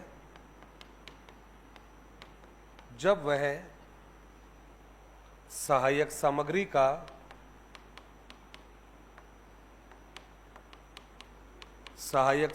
का प्रयोग करता है। इसका मतलब हुआ कि जब हम टीचिंग एड को यूज करते हैं तो उससे टीचर का प्रेजेंटेशन भी प्रभावी होता है। मैंने ज़्यादा तो खैर नहीं देखी, लेकिन फिर भी खैर अब तो नहीं देखी, बचपन में तो खैर हर किसी को शौक होता है, आपको भी रहा होगा मूवी देखने का, छोटे जब रहे होंगे। तो अब इन दिनों में थोड़ा सा कम हो गया है, एक तो कोविड के कारण कम हो गया है, क्योंकि सारी मूवी आप लोगों ने कोविड में साउथ वाली देख ली, और साउथ वाली मूवी देखने के बाद में मुझे लगता है कि हिंदी वालों की देखना अच्छा लगता ही नहीं है। ऐसा लगता है कि अपने वाले ओवर एक्टिंग कर रहे हैं, लगता है ना, कोई ऐसे करके खड़ा होता है ना, कोई हकलाता है, वो मतलब ऐसा लगता है कि नहीं यार अभी इनके दिवाला निकल गया इनका। यही कारण है, आपको ध्यान होगा कोविड काल में ये क्या कर रहे थे, कोई हार्पिक बेच रहा था, कोई चप्पल बेच रहा था, ध्यान है ना आप लोगों को, और कोई जिसके पास कम नहीं था या काम नहीं था वो केवल, आपको ध्यान है भाई, वो जुवा केसरी बेच रहे थे, वो है ना, दाने दाने में केसर का दम। तो ऑलमोस्ट इनके दिन लग गए हैं। लेकिन मैंने एक चीज़ देखा कि एक हीरो ऐसा भी है इंडस्ट्री में जिसके बारे में कहा जाता है, अल्लाह मेहरबान तो गधा पहलवान। एक हीरो है ऐसा जिसके बारे में कहा जाता है कि अल्लाह मेहरबान तो गधा पहलवान। कौन है वो? अभिषेक बच्चन, है ना। किस्मत हो तो किसके जैसी हो, या तो हमारे भजन लाल जी जैसी हो, और या होनी चाहिए अभिषेक बच्चन जैसी होनी चाहिए। देखो भाई, दोनों की किस्मत लाजवाब है। अभिषेक बच्चन की बात करें तो जन्म लेते ही पता चला दादाजी हरिवंश राय बच्चन की गोदी में खेला, मालूम चला तो माँ जया बच्चन के आंचल में खेला, पता चला पिताजी अमिताभ बच्चन की उंगली पकड़कर चला, और जब शाना हुआ तो मालूम चला कि ऐश्वर्या राय। तो आप मुझे बताइए क्या कसर थी भाई उसकी किस्मत में? मुझे तो लगता है बड़ा जोरदार था, लेकिन किस्मत यहां पर दगा दे गई। चलता अपने पिताजी की तरह, बोलता अपने पिताजी की तरह, कपड़े पहनता है अपने पिताजी की तरह, डांस करता है अपने पिताजी की तरह, एक्टिंग करता है अपने पिताजी की तरह। इसका मतलब उसका खुद का कोई भी नया काम नहीं है, बोलना ठीक से नहीं आता फिर भी मूवियां मिल जाती है। धूम 2 या धूम फर्स्ट जो मूवी थी वो मैं एक दिन देख रहा था, जिसमें वो इंस्पेक्टर पुलिस वाला बनता है और वो चोर को पकड़ने की जो प्लानिंग है वो एक टीवी पर बता रहा है, कंप्यूटर पर बता रहा है कि पहली चोरी यहां हुई, दूसरी यहां हुई, तीसरी यहां हुई, और अब आगे चोरी कहां पर होगी वो वहां पर मैनिपुलेट करके बता रहा है। अब साहब नॉर्मली जब उसको एक्टिंग करते देखा तब वो उतना इंप्रेसिव नहीं लगा, लेकिन जब वो टीचिंग एड कंप्यूटर के माध्यम से समझा रहा है चोर की स्ट्रेटेजी को, मुझे लगा कि यार वाकई बहुत ज्यादा कॉन्फिडेंस से बता रहा है ये। इसका मतलब मैं केवल इतना सा कहना चाह रहा था कि जब कोई भी टीचर क्लास में टीचिंग एड के माध्यम से पढ़ाता है, सिखाता है, तो उसका जो प्रेजेंटेशन है वो ऑटोमेटिकली इफेक्टिव हो जाता है। इसलिए हमने कहा कि टीचर का प्रेजेंटेशन प्रभावी होता है जब वो सहायक सामग्री का प्रयोग करेगा। दूसरा जवाब मैंने दिया कि कई बार ऐसा होता है कि जब टीचर बहुत ज़्यादा स्पीच देता है, बहुत ज़्यादा लेक्चर देता है, उस समय पर क्लास का जो इन्वायरमेंट है वो बहुत ज़्यादा थकाने वाला हो जाता है। लेकिन जब टीचर सहायक सामग्री के माध्यम से पढ़ाता है तो क्लासरूम की जो बोरियत है वो बोरियत भी कम होती है, बच्चे को इंटरेस्ट भी आता है। इसलिए हमने जवाब दिया कि साहब कक्षागत जो नीरसता है वो कम होती है। ये आपने जवाब दिया है, कक्षागत नीरसता कम होती है, कॉमा करके लिखा है, बालक कक्षा में क्रियाशील रहता है, बालक कक्षा में क्रियाशील रहता है, जिससे अर्जित ज्ञान अर्जित ज्ञान स्थायी रहता है। ये आपने जवाब दे दिया है कि टीचर का जो नॉलेज है, टीचर का जो ज्ञान है, ये हमेशा स्थायी रहता है। जब वो किससे पढ़ेगा? सहायक सामग्री के माध्यम से पढ़ेगा। ये हमने जवाब लिखा है। आपने लिखा तो मुझे बताइए, फिर आगे चलते हैं। फिर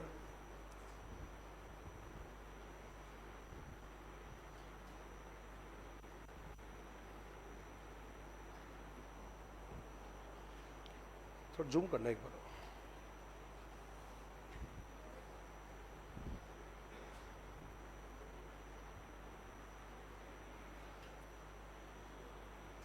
लिखा गया भाई आप लोगों ने?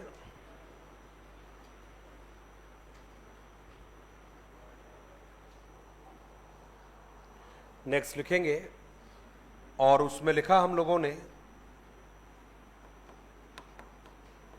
शिक्षण सहायक सामग्री से शिक्षण सहायक सामग्री बालकों में सृजनात्मकता, ये आपका जवाब है। शिक्षण सहायक सामग्री बालकों में सृजनात्मकता। दूसरा जवाब है कल्पना शक्ति। कल्पना शक्ति के गुणों का विकास करती है। ये आपका जवाब हो गया है कि साहब बच्चों में क्रिएटिविटी भी लाती है। बच्चों में बहुत ज़्यादा ज़रूरी है कि कल्पना शक्ति के जो गुण हैं इनको भी विकसित करने का काम करती है। ये आपका जवाब रहेगा। लास्ट जो जवाब है इम्पोर्टेंट है, परीक्षा में कई दफ़ा आ रखा है और ये जवाब हमने दिया है। कहते हैं साहब पिछड़े एवं मंद बुद्धि, पिछड़े एवं मंद बुद्धि बालकों के लिए विशेष उपयोगी होती है। काफी इंपॉर्टेंट है, शिक्षण विधियों में भी इसको पूछा हुआ है। और जो मनोविज्ञान का जो आपका चैप्टर बनता है, जो कि कई तरह के बालक दे रखे हैं सिलेबस में, कमजोर, पिछड़े, मंदबुद्धि जो बच्चे दे रखे हैं, वहाँ पर भी इसको कई बार पूछा जाता है। तो ये इम्पोर्टेंट है, याद रखना। जो पिछड़े बच्चे होंगे, कमजोर बच्चे होंगे, उनके लिए काफ़ी महत्वपूर्ण होती है। ये हमने जवाब दिया है आपको। तो आपने जवाब दिया भाई पिछड़े एवं मंद बुद्धि बालकों के लिए विशेष रूप से उपयोगी होती है।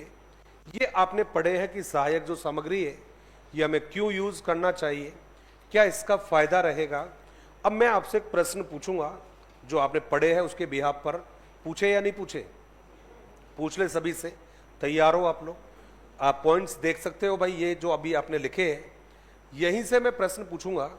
ये आपने कहा कि भाई टीचर का ये जो प्रेजेंटेशन वगैरह है ये ठीक होता है, ये भी आप लोगों ने देखा है। इसके अलावा बात करें तो सहायक सामग्री का महत्व को लेकर हम लोग बात कर रहे थे। अब आपने कहा कि सर इसका जो इम्पोर्टेंस है वो क्या रहेगा। तो उसका सबसे बढ़िया जो प्रश्न है, सीटेट में आया हुआ है, ये प्रश्न लेंदी है, थोड़ा ध्यान से सुनना।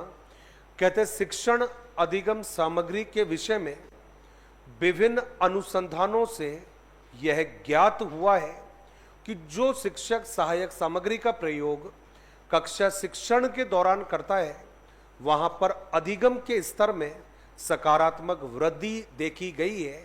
इसलिए एक अच्छा शिक्षक वह है जो शिक्षण के दौरान सहायक सामग्री का प्रयोग अधिकतम करता है। अब इसका जो जवाब है वो क्या है? पहला जवाब था पूर्णतः सहमत, या ऐसा था सही है, गलत है, दोनों है, या कह नहीं सकते। क्या जवाब रहेगा आपका? क्या जवाब है? सही है। कुछ भी कह देते हैं सही है, दिमाग तो यूज करते नहीं है। जवाब दे दिया। 15-20 मिनट से महाभारत मैं पढ़ रहा हूँ, गीता रामायण पढ़ रहा हूँ अभी, सहायक सामग्री के इंपोर्टेंस के बारे में इतना कुछ बोला, इतना कुछ समझाया, फिर लास्ट में गुड़ गोबर कर देते हो क्योंकि बिल्कुल दिमाग पर जोर नहीं डालते हो। खाने में नमक होना जरूरी है लेकिन स्वाद के अनुसार। क्या ख्याल है आपका? खाने से या खाने में नमक से स्वाद में वृद्धि होती है, इसलिए खाने में नमक अधिकतम डालना चाहिए। ये सही है गलत है? ये गलत है। ये तो ठीक वैसे ही शिक्षण सहायक सामग्री से अधिकम का स्तर प्रभावी बनता है, गुणात्मक बनता है, लेकिन इसका प्रयोग आवश्यकता के अनुसार करना चाहिए। ये थोड़ी है कि बस मैक्सिमम टाइम आप इसी को यूज कर रहे हो। ये तब यूज की जाती है जब बालकों को सीखने में प्रॉब्लम होती है। ये तब हमें यूज करना चाहिए जब टीचर को लगता है कि इसके प्रयोग के बिना बात नहीं बनने वाली है। इसलिए सहायक सामग्री का प्रयोग कभी भी मैक्सिमम नहीं होना चाहिए, बल्कि कैसा होना चाहिए? आवश्यकता के अनुसार। मुझे लग रहा था कि इसको लिखवाने की जरूरत नहीं पड़ेगी, लेकिन आप हो ही वो कलाकार जो होनी को अनहोनी कर देते हैं और अनहोनी को होनी। तो देवताओं देवियों, नोट करके लिखिएगा, नोट करके हम लिखने वाले हैं और उसमें लिखेंगे शिक्षण सहायक सामग्री, शिक्षण सहायक सामग्री से संपूर्ण शैक्षिक प्रक्रिया, संपूर्ण शैक्षिक प्रक्रिया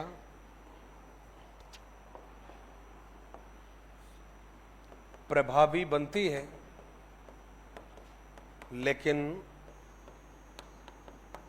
इसका प्रयोग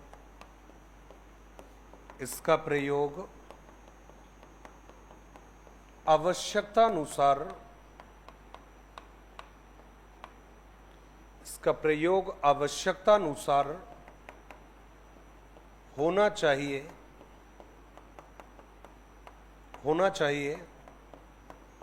न कि अधिकतम। ये आपका जवाब है।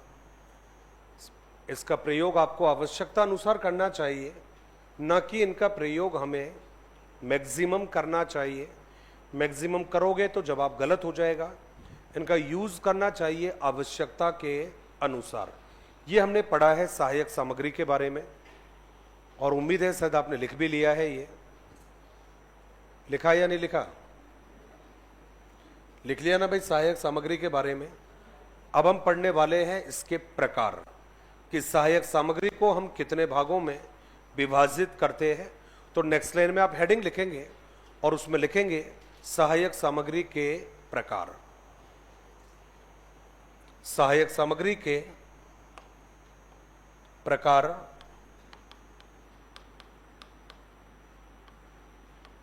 सहायक सामग्री के प्रकार। अब आप कहोगे कि सर इसके प्रकार कितने होते हैं? तो भाई देखिएगा, ये कहना कि 3 होते, 2 होते, 4 होते हैं, ठीक बात नहीं है ये, क्योंकि अलग अलग आधार पर अलग अलग प्रकार भी होते हैं। जैसे यदि कोई पूछेगा हमसे इंद्रियों के आधार पर बात करोगे तो आपको मालूम है प्रकार अलग होंगे। इंद्रिय आधार पर बात करोगे तो आपको मालूम है 3 होते हैं, और तीनों के नाम आपको अच्छे से मालूम है।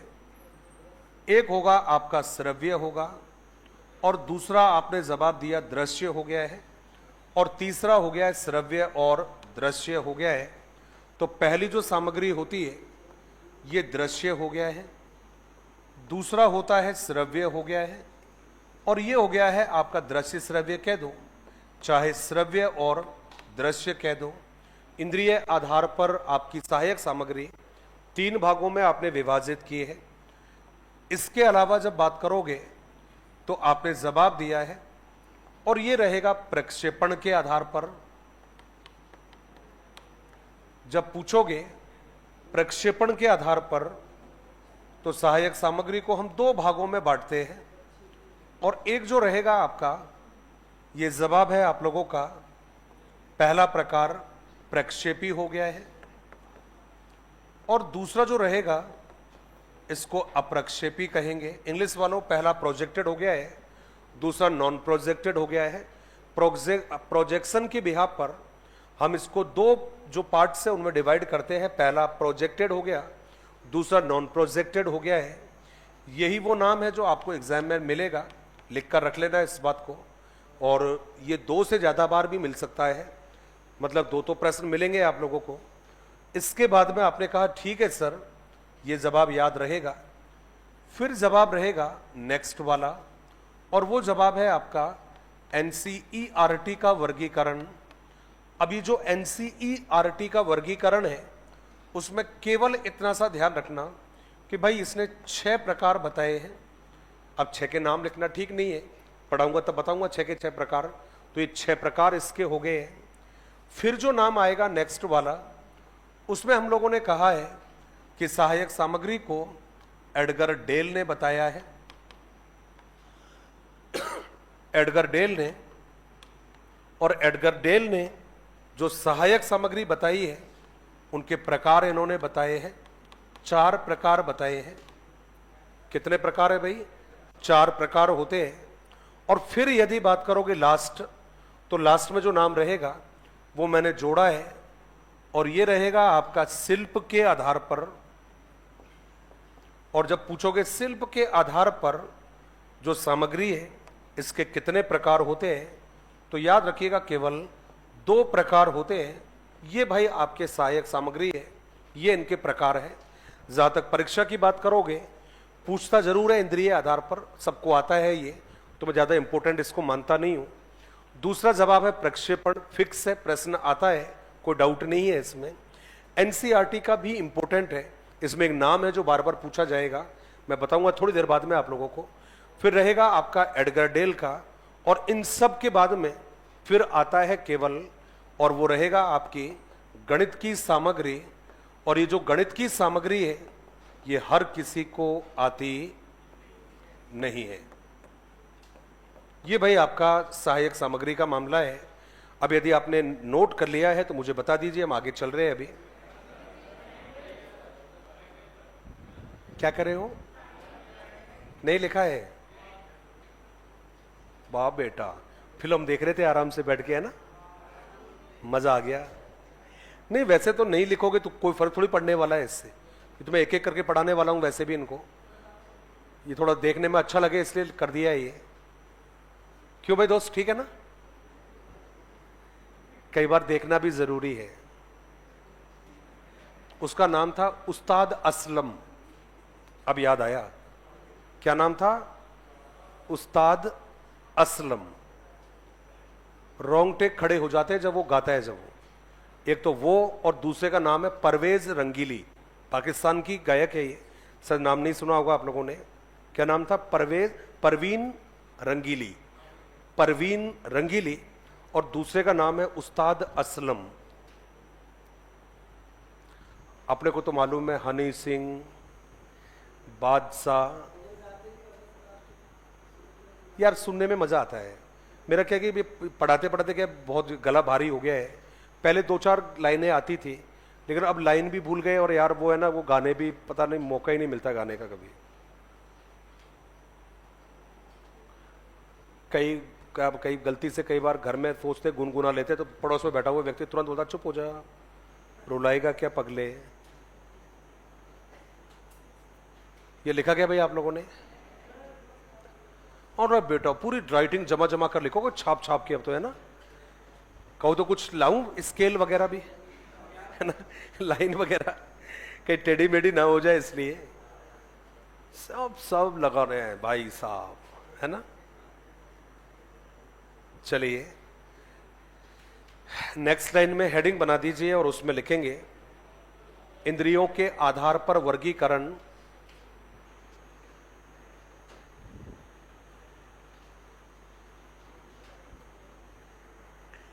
सर यदि पेपर में प्राथमिक स्तर पूछा जाता है तो उत्तर क्या होगा? 1 to 5 होगा भाई प्राथमिक में, और उच्च प्राथमिक में 6 to 8 होगा, और प्रारंभिक में होगा 1 to 8। प्राथमिक 1 to 5, प्रारंभिक 1 to 8, और अपर प्राइमरी 6 to 8। ये आपका जवाब है।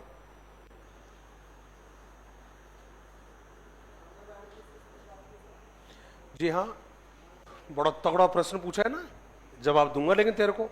प्री प्राइमरी है ना, ECCE क्या रहेगा? ECCE early childhood care and education, है ना? ECCE पूर्व प्राथमिक शिक्षा, 3 to 6 ईयर के बच्चों की शिक्षा, 3 से 6 वर्ष के बच्चों की शिक्षा अनौपचारिक होती है। चले भाई आगे बढ़े क्या? चलिए जी।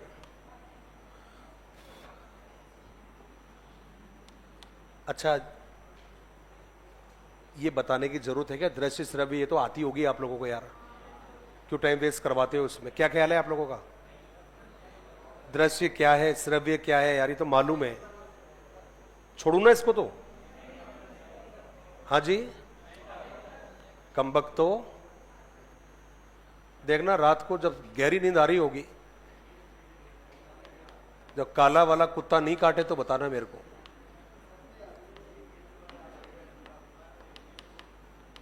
इंद्रियों के आधार पर वर्गीकरण, मतलब थोड़ी सी भी यदि आप लोग मेहरबानी कर देते तो बात बन जाती, लेकिन नहीं करोगे बेटा हूं।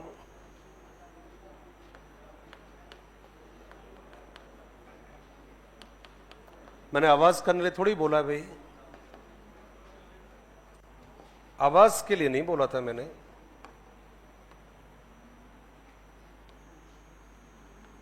यह सामग्री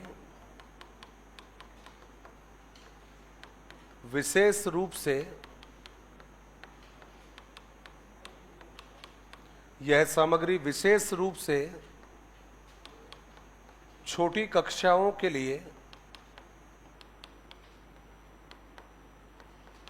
उपयोगी है। क्यों उपयोगी है? क्योंकि चित्र हो गए, कलर हो गए, ये छोटे बच्चों को ज़्यादा अट्रैक्ट करते हैं, इसलिए हमने इसमें जवाब दे दिया है कि ये ज़्यादा इम्पोर्टेंट है।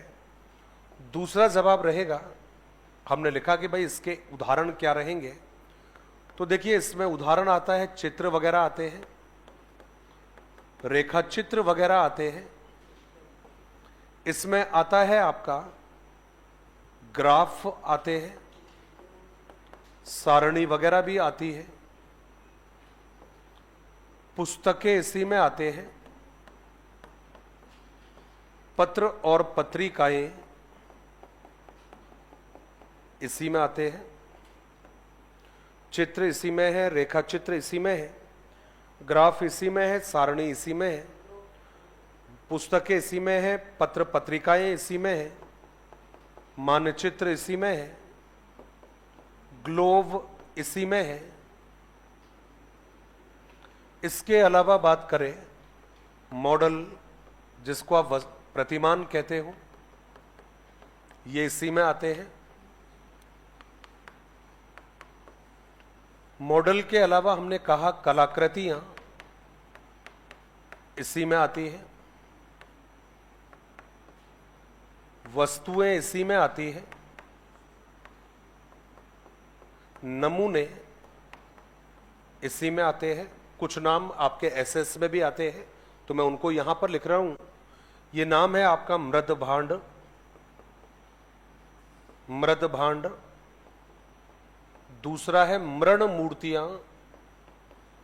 भाई मृद भांड का मतलब होता है मिट्टी के बर्तन, और मृण मूर्तियां मिट्टी की मूर्तियां। तो ये तो है मिट्टी के बर्तन, और ये हो गया है मिट्टी की मूर्तियां। मृद भांड और मृण मूर्तियां ये हमने लिखे हैं। इसके अलावा एसएस में नाम आता है अभिलेख, नाम आता है शिलालेख। नेक्स्ट रहेगा स्तंभ लेख, अभिलेख गाड़े जाते हैं। जैसे आप लोगों के रोडों पे लिखा रहता है ना इतना किलोमीटर इतना किलोमीटर, तो ऐसा कोई पत्थर वगैरह गाड़ कर उस पर कोई चीजें लिखी जाती है, वो अभिलेख कहलाता है। चट्टानों पर जो लिख दिया जाता है वो शिलालेख होता है। स्तंभ, जैसे ये आपका पिलर है ये, तो इस पिलर पर कुछ भी लिखोगे आप, प्राचीन काल में उनको क्या नाम दिया था? स्तंभ लेख कहा था। इसके अलावा गुहा लेख, गुहालेख का मतलब होता है जो गुफाओं में जो लेख लिखे गए थे उनको क्या नाम दिया है आपने? गुहालेख आपने लिखा है। अगला जवाब रहेगा और उसमें हम लोगों ने लिखा है, नेक्स्ट जवाब रहेगा, वो लिखा है OHP, ओवरहेड प्रोजेक्टर इसको कहते हैं। ओवरहेड प्रोजेक्टर इसको कहा है। हिंदी में इसको नाम दिया था आपने सिरोपरि प्रोजेक्टर कहते हैं। सिरोपरि प्रोजेक्टर इसको कहा है। तो ये OHP हो गया है, ओवरहेड प्रोजेक्टर हो गया है। इसी में हमने लिखा है एपिडास्कोप, इंपॉर्टेंट है ये। एपिडास्कोप को कहा गया है चित्र विस्तारक यंत्र कहा जाता है। चित्र विस्तारक यंत्र का मतलब होता है छोटे चित्रों को जो बड़ा करके दिखाता है, उसको नाम लिखा है आपने एपिडास्कोप। लिख लिया तो मुझे बताइए, हम इसको स्लाइड को चेंज कर लेते हैं अभी। चले? अरे वाह, नो भी बोल रहे हो, वाह मजा आ गया। यस भी बोल रहे हो।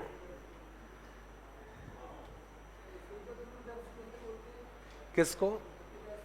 वो रहता है आपका स्टीरियोस्कोप होता है, स्टीरियोस्कोप। बाकी करता तो काम वही है, ये छोटी चीजों को बड़ा करके दिखाना है। तो उसको लोग तो दूरबीन भी कहते हैं इसको, है ना। तो वो दूरबीन का वो है, बात तो एक ही है, लेकिन आपने टेक्निकल लैंग्वेज में इसको क्या नाम दिया है? वो जवाब है आपका एपिडास्कोप। भाई लिखा गया आप लोगों ने ये? अरे कहां रह गए? अच्छा पीछे रह गए क्या? अरे वाह यार, ठीक है, कई बार पीछे रहना भी जरूरी है।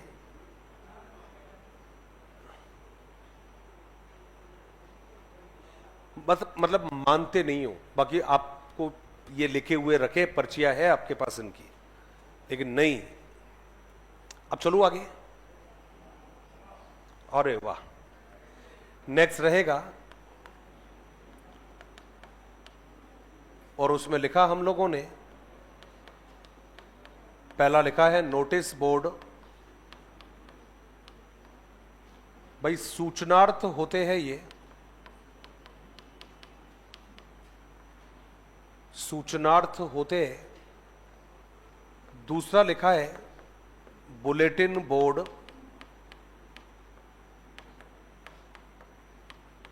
बुलेटिन बोर्ड पर समाचार प्रदर्शित किए जाते हैं या समाचार प्रकाशित होते हैं, ये आपका जवाब है। दूसरा जवाब है फ्लेनल बोर्ड। फ्लेनल बोर्ड, इस पर चित्र प्रदर्शित होते हैं। चित्र प्रदर्शित होते हैं। देखिए फ्लेनल एक कपड़ा होता है, ये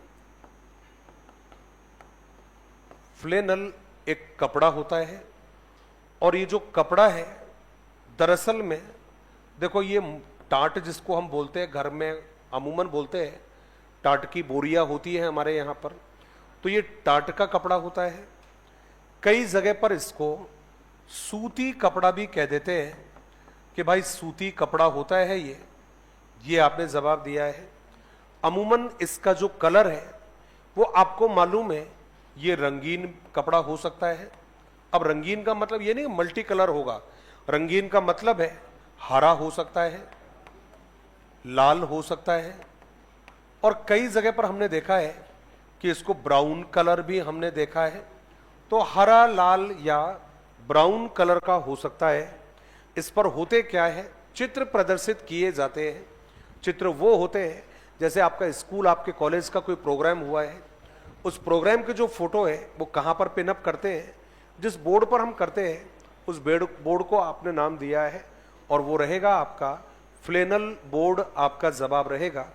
इसको हमने नाम दिया है कि साहब ये जो सामग्रियां हैं इनको हमने नाम दिया है, और वो रहेगा आपका दृश्य सामग्री। एक बात जरूर ध्यान में रखिएगा, हर वो चीज जिसको हम देखा जा सकता है, हर वो चीज जिसको बच्चों के सामने लाया जा सकता है और जिसको बच्चा देखकर सीख सकता है, उसे क्या कहा जाता है? दृश्य सामग्री कहा जाता है। दूसरा जवाब रहेगा श्रव्य सामग्री। नेक्स्ट लिखेंगे श्रव्य सामग्री।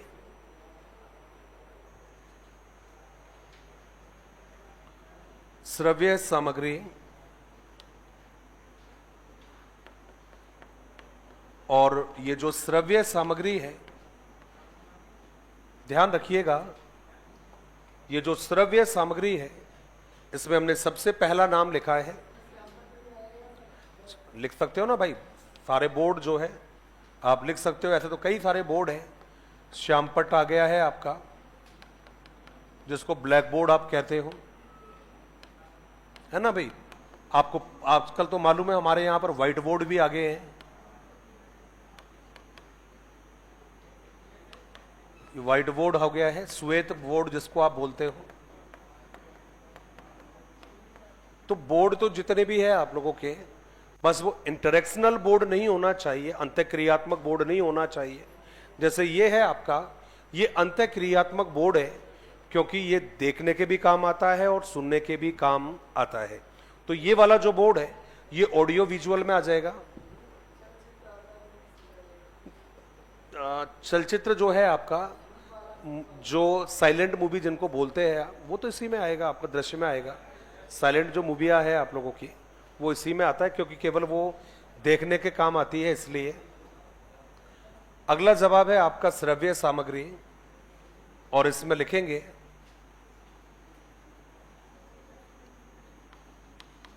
यह सामग्री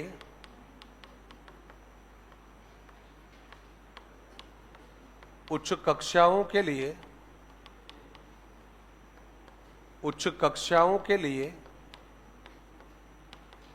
तुलनात्मक रूप से अधिक उपयोगी है।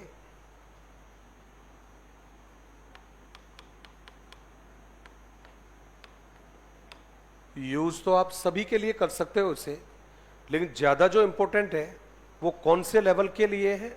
उच्च कक्षाओं के लिए। उसका कारण है क्योंकि छोटी एज का बच्चा, छोटी क्लास का बच्चा ज्यादा देर तक सुन नहीं सकता, उसमें ज्यादा कंसंट्रेशन पावर नहीं होती। कंसंट्रेशन पावर बड़ी कक्षाओं के बच्चों में ज्यादा होता है, इसलिए छोटी क्लासेस के बच्चों के लिए ये ज्यादा उपयोगी नहीं है। जहां तक आप बात करोगे कि भाई इसके एग्जाम्पल वगैरह क्या है, तो हमने सबसे पहले लिखा है वो रेडियो हो गया है। दूसरा है टेप रिकॉर्डर, इसमें आता है, ये टेप रिकॉर्डर आपका जवाब है। ध्यान रखना प्रश्न कई बार आ चुका है, ये रेडियो का उन्नत रूप है,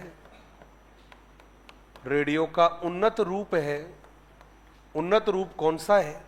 तो जवाब है टेप रिकॉर्डर को माना जाता है। दूसरा जवाब है इसने रेडियो की सीमाओं को दूर किया है, रेडियो की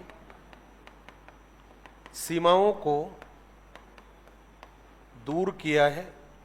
दोनों प्रश्न आ रखे हैं परीक्षा में। रेडियो का उन्नत रूप किससे माना जाता है? टेप रिकॉर्डर को।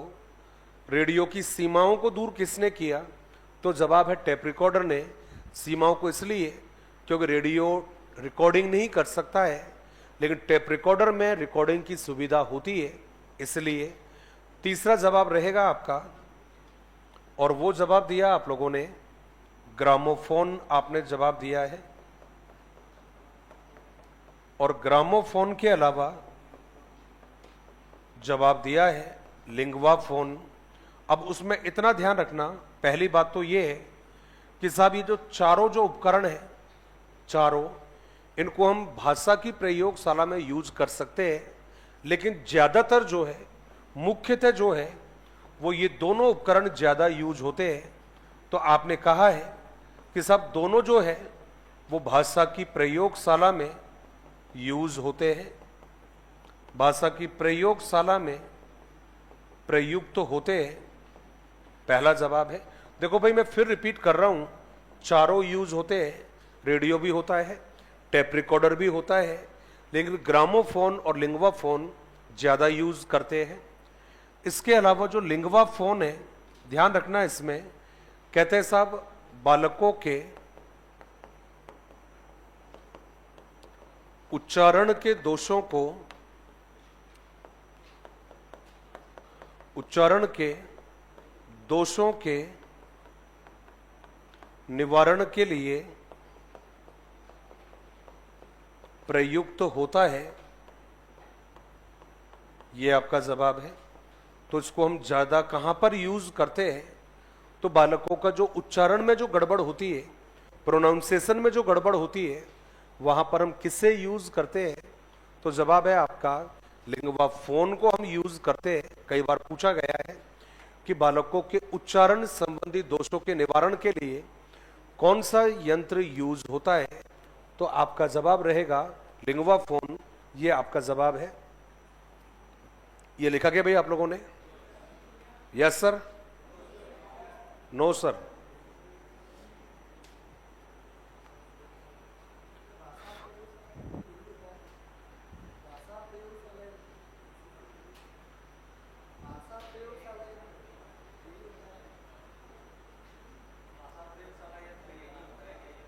कौन से वाला? मैंने कहा वैसे तो चारों ही होते हैं, ये जो लिखे हैं चारों ही होते हैं, लेकिन उच्चारण में जो बेसिकली जो यूज होता है, लैंग्वेज में ज्यादा जो यूज होता है, वो है आपका लिंगवा फोन। तो वैसे तो खैर सारे ही होते हैं, लेकिन ज्यादा जो यूज है वो कौन सा होता है? Lingua phone. अपने यहां तो मिले ही कहां है अभी, अच्छे स्कूलों में मिलते हैं भाई ये, क्योंकि अपने यहां तो चौक की लड़ाई चलती है।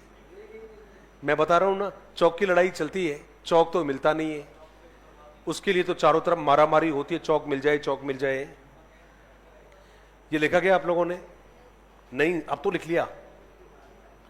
नेक्स्ट लाइन में लिखिएगा, बाकी अभी इसमें नाम हमने नेक्स्ट जो नाम है वो लिखा है, और उसमें लिखा है साधारण फोन, छोटे वाले फोन, है ना? हाँ, 1100 कह सकते हो, छोटे वाले फोन आते हैं, वो इसी का जवाब रहेगा। साधारण फोन के अलावा दूसरा फोन रहेगा, और उसको हमने जवाब दिया है शिक्षा वाणी। शिक्षा वाणी के अलावा हमने लिखा है, वो लिखा है ज्ञान वाणी। दोनों नाम लिख दिए। फोन को देखकर मुस्कुरा रहे हो बाबू, इसका मतलब दाल में कुछ काला है। फोन को देखकर मुस्कुराए, फोन को चार्ज में लगाकर बैठे, समझ जाओ मामला क्या है, पेचीदा है। हमारे फोन की बैटरी होती है 10%, 12%, 4%। एक बार देखते हैं दिन में, कब? जब केवल शाम को 7 बजते हैं तब, क्योंकि उस समय पर क्लास का शेड्यूल आता है इसलिए। और अच्छा, चार्जर हटा दिया। इसे कहते हैं चोर की दाढ़ी में तिनका, है ना?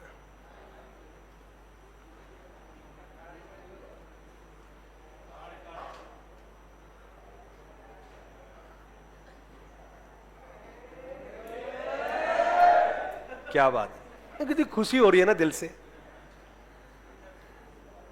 चलिए भाई, अच्छी बात है ये तो। मतलब कई लोगों में ये पीड़ा होती है ये, कि जैसे कई बार क्या होता है कि किसी के घर पर चले जाते हैं, जैसे मान लो, घर का मतलब है कि रिश्तेदार के घर पर जाते हैं, और उस एज में मान लो, सपोज करिए कि आप जैसे एज के लोग होते हैं, तो अब जरूरी तो है नहीं कि भाई हर घर में अलग अलग रूम्स होते हैं, गेस्टों के लिए अलग होते हैं। मैक्सिमम हम लोग ऐसे होते हैं जहां पर सभी एक जगह ही सोते हैं, या कई बार तो ऐसा होता है कि बिस्तर भी शेयर करना पड़ता है भाई, है ना? तो ये हमारे देश की खूबसूरती है एक ये, तभी रिश्तों में बॉन्डिंग है आज भी। तो कई बार मैंने देखा है, चाहे वो गर्मियों का मौसम हो चाहे सर्दियों का मौसम हो, 3-3 बजे, 4-4 बजे, 2-2 बजे, 12 बजे, 1 बजे, जब भी नींद खुलती है, कई बार लोग फोन को लेकर बैठे होते हैं। अब आप मुझे बताइए, फोन को लेकर कितना भी बैठो, वो तो मैसेज जिसका आना है उसी का आएगा, और जब आएगा तभी आएगा, उसको बार बार देखने से कोई फायदा नहीं है। तो कई लोगों में एक बीमारी और देखी मैंने, पता नहीं आपने नोटिस किया या नहीं किया। जैसे सपोज करिए कि कोई व्हाट्सएप पर आप किसी से बात कर रहे हो, या व्हाट्सएप आप खोलकर बैठे हो, और उस समय पर आप देख रहे हो कि आपके सामने वाला जिसका नंबर आपके पास फीड है और वो ऑनलाइन है अभी, तो मैंने एक बीमारी देखी लोगों में कि उसी के जो मैसेज जब आप करोगे तो उस पर जाकर बेवजह कीवर्ड्स को दबाओगे 10 12 15 बार, तो सामने वाले को क्या लगेगा कि शायद आप उसको मैसेज कर रहे हो आप, और लिखोगे कुछ भी नहीं, बस ऐसे कीवर्ड्स को दबाया और बाहर निकल कर आ गए।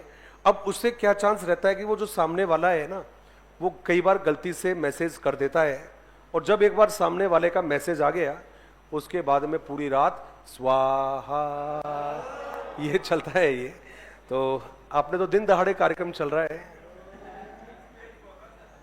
मैं आपके साथ रहता हूं, मैं आपके साथ रहता हूं, आपको मैं अकेला पढ़ाता हूं, लेकिन मैं आपसे सीखता हूं, मैं हर चीज सीखता हूं, क्योंकि हर चीज दुनिया की किताबों में लिखी नहीं होती। जिंदगी के सारे जो अनुभव होते हैं, मैं यकीन मानिएगा किताबों से कम और लोगों से ज़्यादा सीखा है। मैं बहुत माइक्रो इवेल्युएट करता हूँ चीज़ों को, मुझे आप में तो जो भी चीज़ नज़र आएगी सीख लूँगा। दिन भर हज़ारों से मुलाकात होती है आप लोगों से, 1000 लोगों का मतलब होता है 1000 किताबें हो गई है भाई, क्योंकि हर इंसान अपने आप में चलता फिरता किताब है, और ऐसी किताबें भला कौन पढ़ना नहीं चाहेगा भाई, 100% पढ़ना चाहेगा। तो अनुभव आया है आप लोगों से,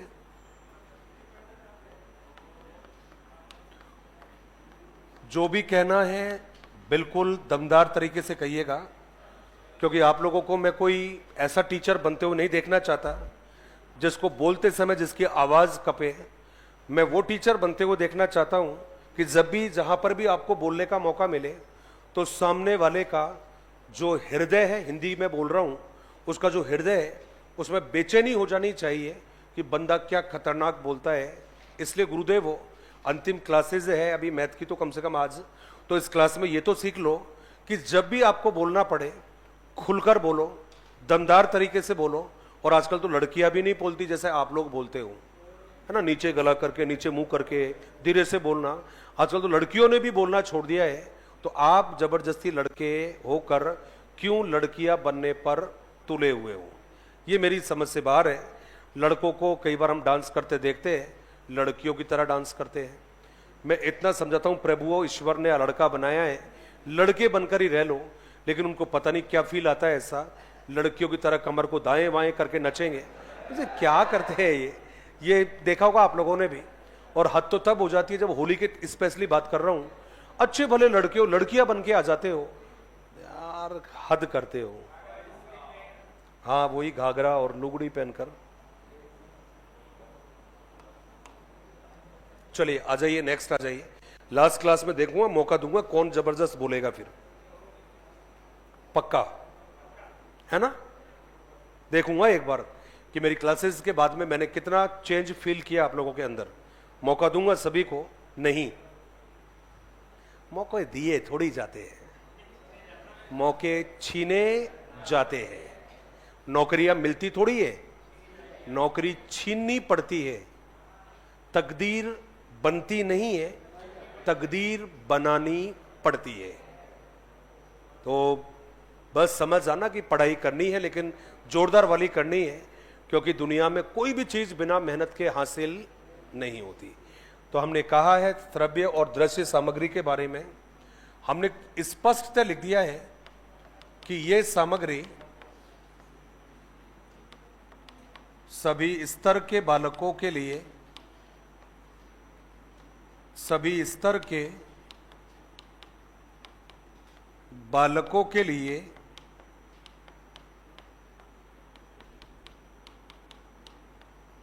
समान रूप से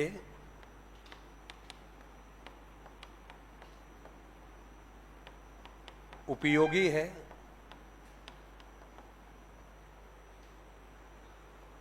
हद होगी यार, 100% परसेंटेज, 100% रिजल्ट, 100%, 500 आउट ऑफ 500। मुझे नहीं पता कि आपने जब देखा होगा, मैंने कहा कि मुझे नहीं पता जब आपने देखा था तब आपको क्या लगा था, लेकिन एक बात जरूर लगनी चाहिए थी कि साहब आज की तारीख में मेहनत करने की कोई लिमिटेशन नहीं होती, कामयाबी की कोई सीमित भूख लोगों में नहीं है। ऐसे पागल लोग बैठे हैं जो सफलता के लिए किसी भी हद तक जा सकते हैं। आप अंदाजा लगाइए, एक सब्जेक्ट में, 2 सब्जेक्ट में, 3 सब्जेक्ट में, 4 सब्जेक्ट में, 5 सब्जेक्ट में, भाई साहब आउट ऑफ 100 आ रहा है यार, काबिले तारीफ है। मैंने 10th क्लास में एक लड़की को देखा था, छत पर खड़ी होकर सिगरेट पी रही थी। गांव की लड़की थी, प्योर गांव की लड़की, सिगरेट पी रही थी। मैं उस पीरियड में नहीं ध्यान दिया, मैंने 10वीं क्लास में, 11वीं क्लास में उनके घर पर गया। भाई साहब छत पर खड़ी होकर सिगरेट पी रही थी आराम से। पापा फौजी है, मिलिट्री वाले, ज़्यादा नोटिस नहीं किया। जब मन कर रहा है वो लड़की ड्रिंक कर लेती है अपने पापा के ग्लास से लेकर। भाई साहब पापा की बुलेट चला रही है, पापा की कार चला रही है। और सबसे बड़ी बात जो मैंने नोटिस किया वो ये कि साहब लड़कों के साथ में बिंदास होकर डांस कर रही है। ये भी नहीं पता कि उनको जानती है या नहीं जानती। कल उसका रिजल्ट आया, 96% उस लड़की के बने। और भाई साहब उसने बाकायदा अपने रिजल्ट, अपनी मार्कशीट को जब पोस्ट किया तो उसमें क्लियरली लिखा था कि साहब डांस करना, बाइक चलाना या सिगरेट पीना या फिर स्मोकिंग करना, इन सब से मेरी मेहनत, मेरे परिश्रम का कोई लेना देना नहीं है। अब आप खुद सोचो जरा, मैं तो यही सोच रहा हूं पिछले 2-3 दिन से कि लोग किस लेवल पर चले जाते हैं कामयाबी को हासिल करने के लिए, और आप और हम जैसे लोग क्या होते हैं, ओ तेरी 11 बज गए, सो जाते हैं। ये क्या बात हुई? ओ तेरी 2 घंटे पढ़ लिया, चल बाहर घूम के आता हूं। यार ये क्या बात हुआ? 40 मिनट से पढ़ रहा हूं, दिमाग खराब, ये क्या बात हुई है? भाई साहब अब वो समय आ गया है जब मेहनत करने के लिए कोई लिमिटेशन नहीं होगी, और लगना है तो लग जाओ इन 2-1 सालों में नौकरियां, वरना भाई फिर नौकरियां केवल किताबों में पढ़ी जाएगी, उनके अलावा नौकरियां रहने वाली नहीं है।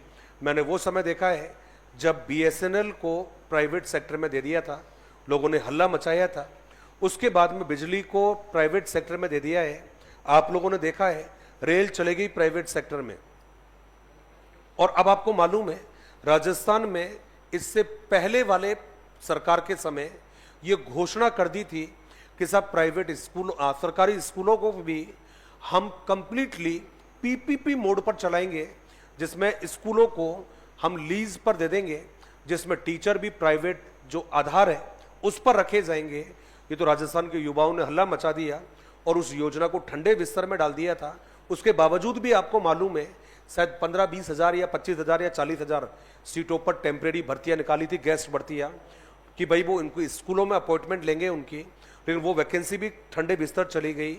लेकिन ये इस बात का प्रमाण है कि सब जब मिलिट्री में नौकरियां 3-4 साल की हो जाएगी तो माफ करना, मैं तो क्लियरली कहता हूं आप लोगों को 62 साल की नौकरी कोई देने वाला नहीं है।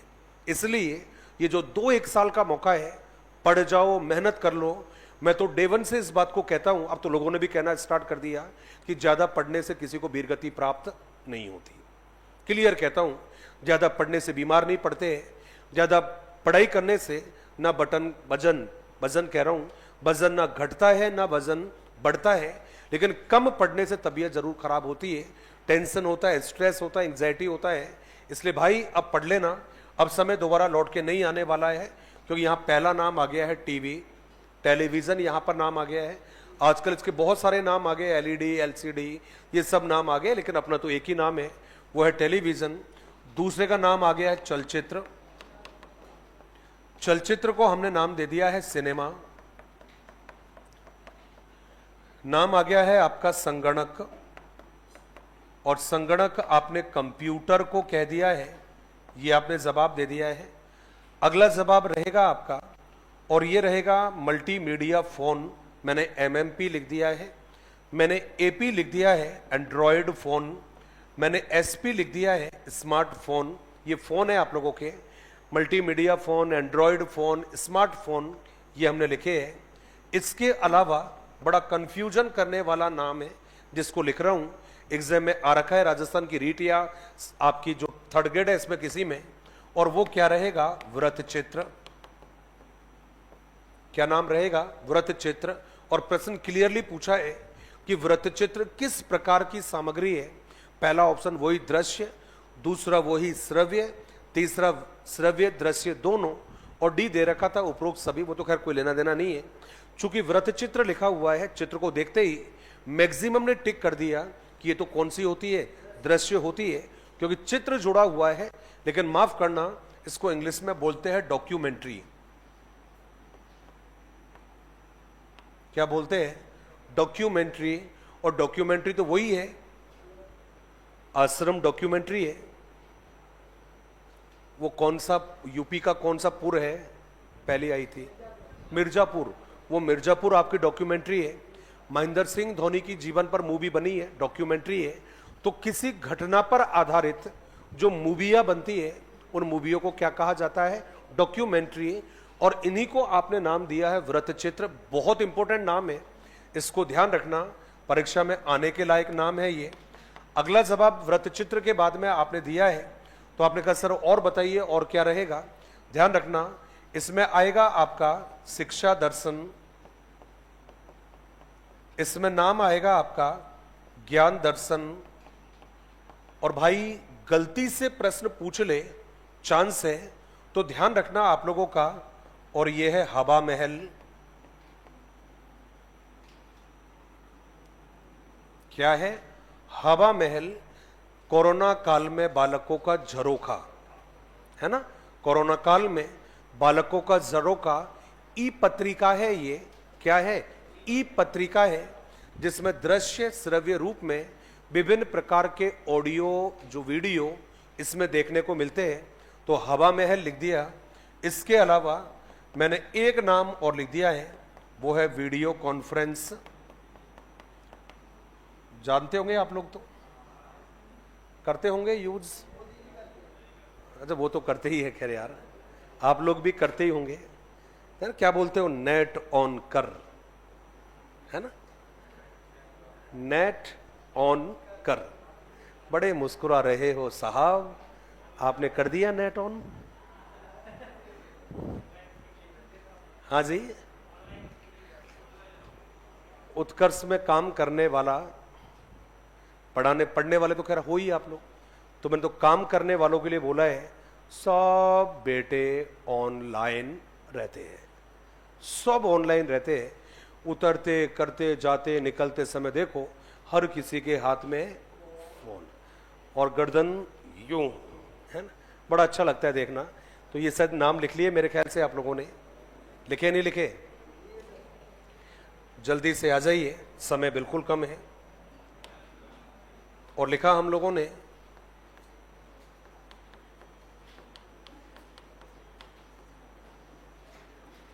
प्रक्षेपण के आधार पर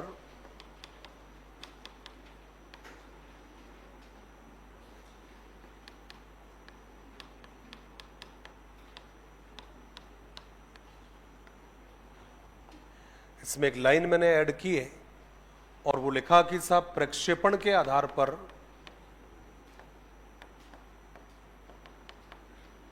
प्रक्षेपण के आधार पर सहायक सामग्री को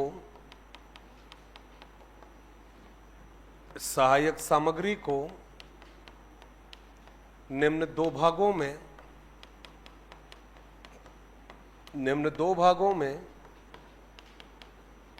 विभाजित करते हैं। निम्न दो भागों में विभाजित करते हैं, ये जवाब है आपका। अब प्रक्षेपण के आधार पर सहायक सामग्री को निम्न दो भागों में विभाजित करते हैं। अब ये दो जो भाग है आपके, ये कौन कौन से होंगे? तो पहला लिखा है आपने प्रक्षेपी। ये इंग्लिश में भी आपसे पूछा जाएगा, ध्यान रखना इसको। वहां पर कहेगा आपसे कि सब प्रोजेक्शन के बिहाफ पर हम टीचिंग एड को कितने पार्ट्स में डिवाइड करते हैं। आपका जवाब रहेगा there are 2 types of the teaching aid on the behalf of projection. First आपने कहा, और वो रहेगा आपका प्रोजेक्टेड एड्स रहेगा। अभी प्रोजेक्टेड जो एड्स है या प्रक्षेपी जो सामग्री है, ये कौन सी होती है? तो उनको कई तरीके से आप बता सकते हो। पहला जवाब है, आप ही बता दो किसे कहते हैं। पहले आप ही बता दो कौन सी होती है प्रक्षेपी सामग्री, कौन बताएगा? मैं तो प्रश्न नहीं पूछा आज आपसे, बिल्कुल भी याद आया इसलिए पूछ लिया। प्रक्षेपी सामग्री किसे कहते हैं? प्रक्षेपी जो शब्द है, इस शब्द का अर्थ क्या रहेगा? कौन बताने वाला है? एक भी हाथ नहीं खड़ा हुआ, बताइए। हाँ दोस्त, आप प्रयास कर रहे हो, बता। अरे अरे अरे, आपसे ही बात कर रहा हूं। किसे कहेंगे प्रक्षेपी सहायक सामग्री? कौन बताएगा? ना। इसलिए कहता हूं मैं, पढ़ो कम लेकिन समझो ज्यादा। पढ़ा तो है आप लोगों ने, पढ़ा तो है आप लोगों ने, लेकिन समझा नहीं है। पढ़ने और समझने के बीच में ये है, पढ़ने के बाद में इंसान चुप रहता है, लेकिन समझने के बाद में व्यक्ति चुप रहता नहीं है। किसे कहोगे प्रक्षेपी सामग्री? वे सामग्रियां जिनके प्रदर्शन के लिए किसी अन्य माध्यम का होना जरूरी है। पहला जवाब समझाता हूं, थोड़ा सा टाइम लग जाता है इसलिए। वे सामग्री जिनका प्रदर्शन करने के लिए किसी अन्य माध्यम या वस्तु का होना जरूरी है। वे सामग्री जिनका प्रदर्शन करने के लिए हमें बिंब, प्रतिबिंब या छायांकन की आवश्यकता होती है। वे सामग्रियां जो अपना प्रकाश दूसरी वस्तु पर फेंकती है। और सबसे आसान जवाब, वे सामग्री जिनके लिए एक पर्दे का होना जरूरी है, उनको क्या नाम दोगे? प्रक्षेपी। याद रहेगा नहीं याद रहेगा? वे सामग्री जिनका प्रदर्शन करने के लिए बिंब, प्रतिबिंब या छायांकन का होना जरूरी है। बिंब प्रतिबिंब का मतलब है कि जब तक ये वस्तु सामने वाली वस्तु के साथ में एक एंगल नहीं बनाएगी, जब तक इनकी छाया दूसरी वस्तु पर नहीं पड़ेगी, हमें कुछ भी दिखने वाला नहीं है। आपका कैमरा है ये वाला, इस कैमरे के आगे भी हाथ कर दिया जाए तो आपकी स्क्रीन पर कुछ नहीं दिखेगा, क्योंकि इस बोर्ड पर जो लिखा हुआ है वो आपको तब दिखेगा जब इस कैमरे की छाया यहां पर पड़ेगी। तो ये जो कैमरा लगा हुआ है ये किस थीम पर काम कर रहा है? तो जवाब है आपकी प्रक्षेपी सामग्री। जल्दी से लिखिएगा और उसमें लिखेंगे, ये वो सामग्री है, ये वो सामग्री है जिनका प्रदर्शन करने के लिए, जिनका प्रदर्शन करने के लिए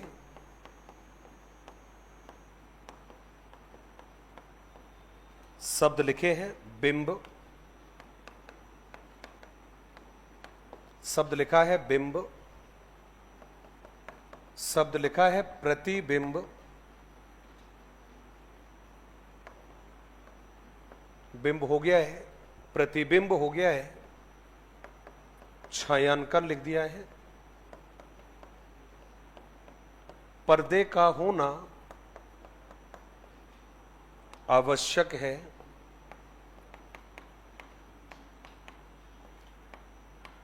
मतलब जब तक इनका प्रकाश दूसरी वस्तु पर नहीं पड़ेगा तब तक हमें कुछ भी दिखने वाला नहीं है।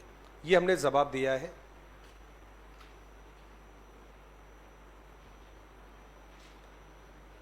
सहायक सामग्री प्रत्यक्ष से अप्रत्यक्ष के सूत्र पर काम करती है। किस पर काम करती है? प्रत्यक्ष से अप्रत्यक्ष, ज्ञात से अज्ञात के सूत्र पर काम करती है, क्योंकि इसमें हर चीज जो है मूर्त रूप में लाई जाती है और उनके आधार पर हम बच्चों को वो चीज समझाने का प्रयास करते हैं जिनको बच्चा पहले से जानता नहीं है। अब आपने कहा सर जल्दी से इसका उदाहरण बता दीजिए, तो इसका जो उदाहरण है उसमें पहला उदाहरण लिखेंगे और ये जो उदाहरण है फर्स्ट, इसको आप लोगों ने नाम दिया है, ये रहेगा आपका एपिडास्कोप। पहला नाम हो गया है एपिडास्कोप। एपिडास्कोप वही है जिसको आपने चित्र विस्तारक यंत्र कहा है।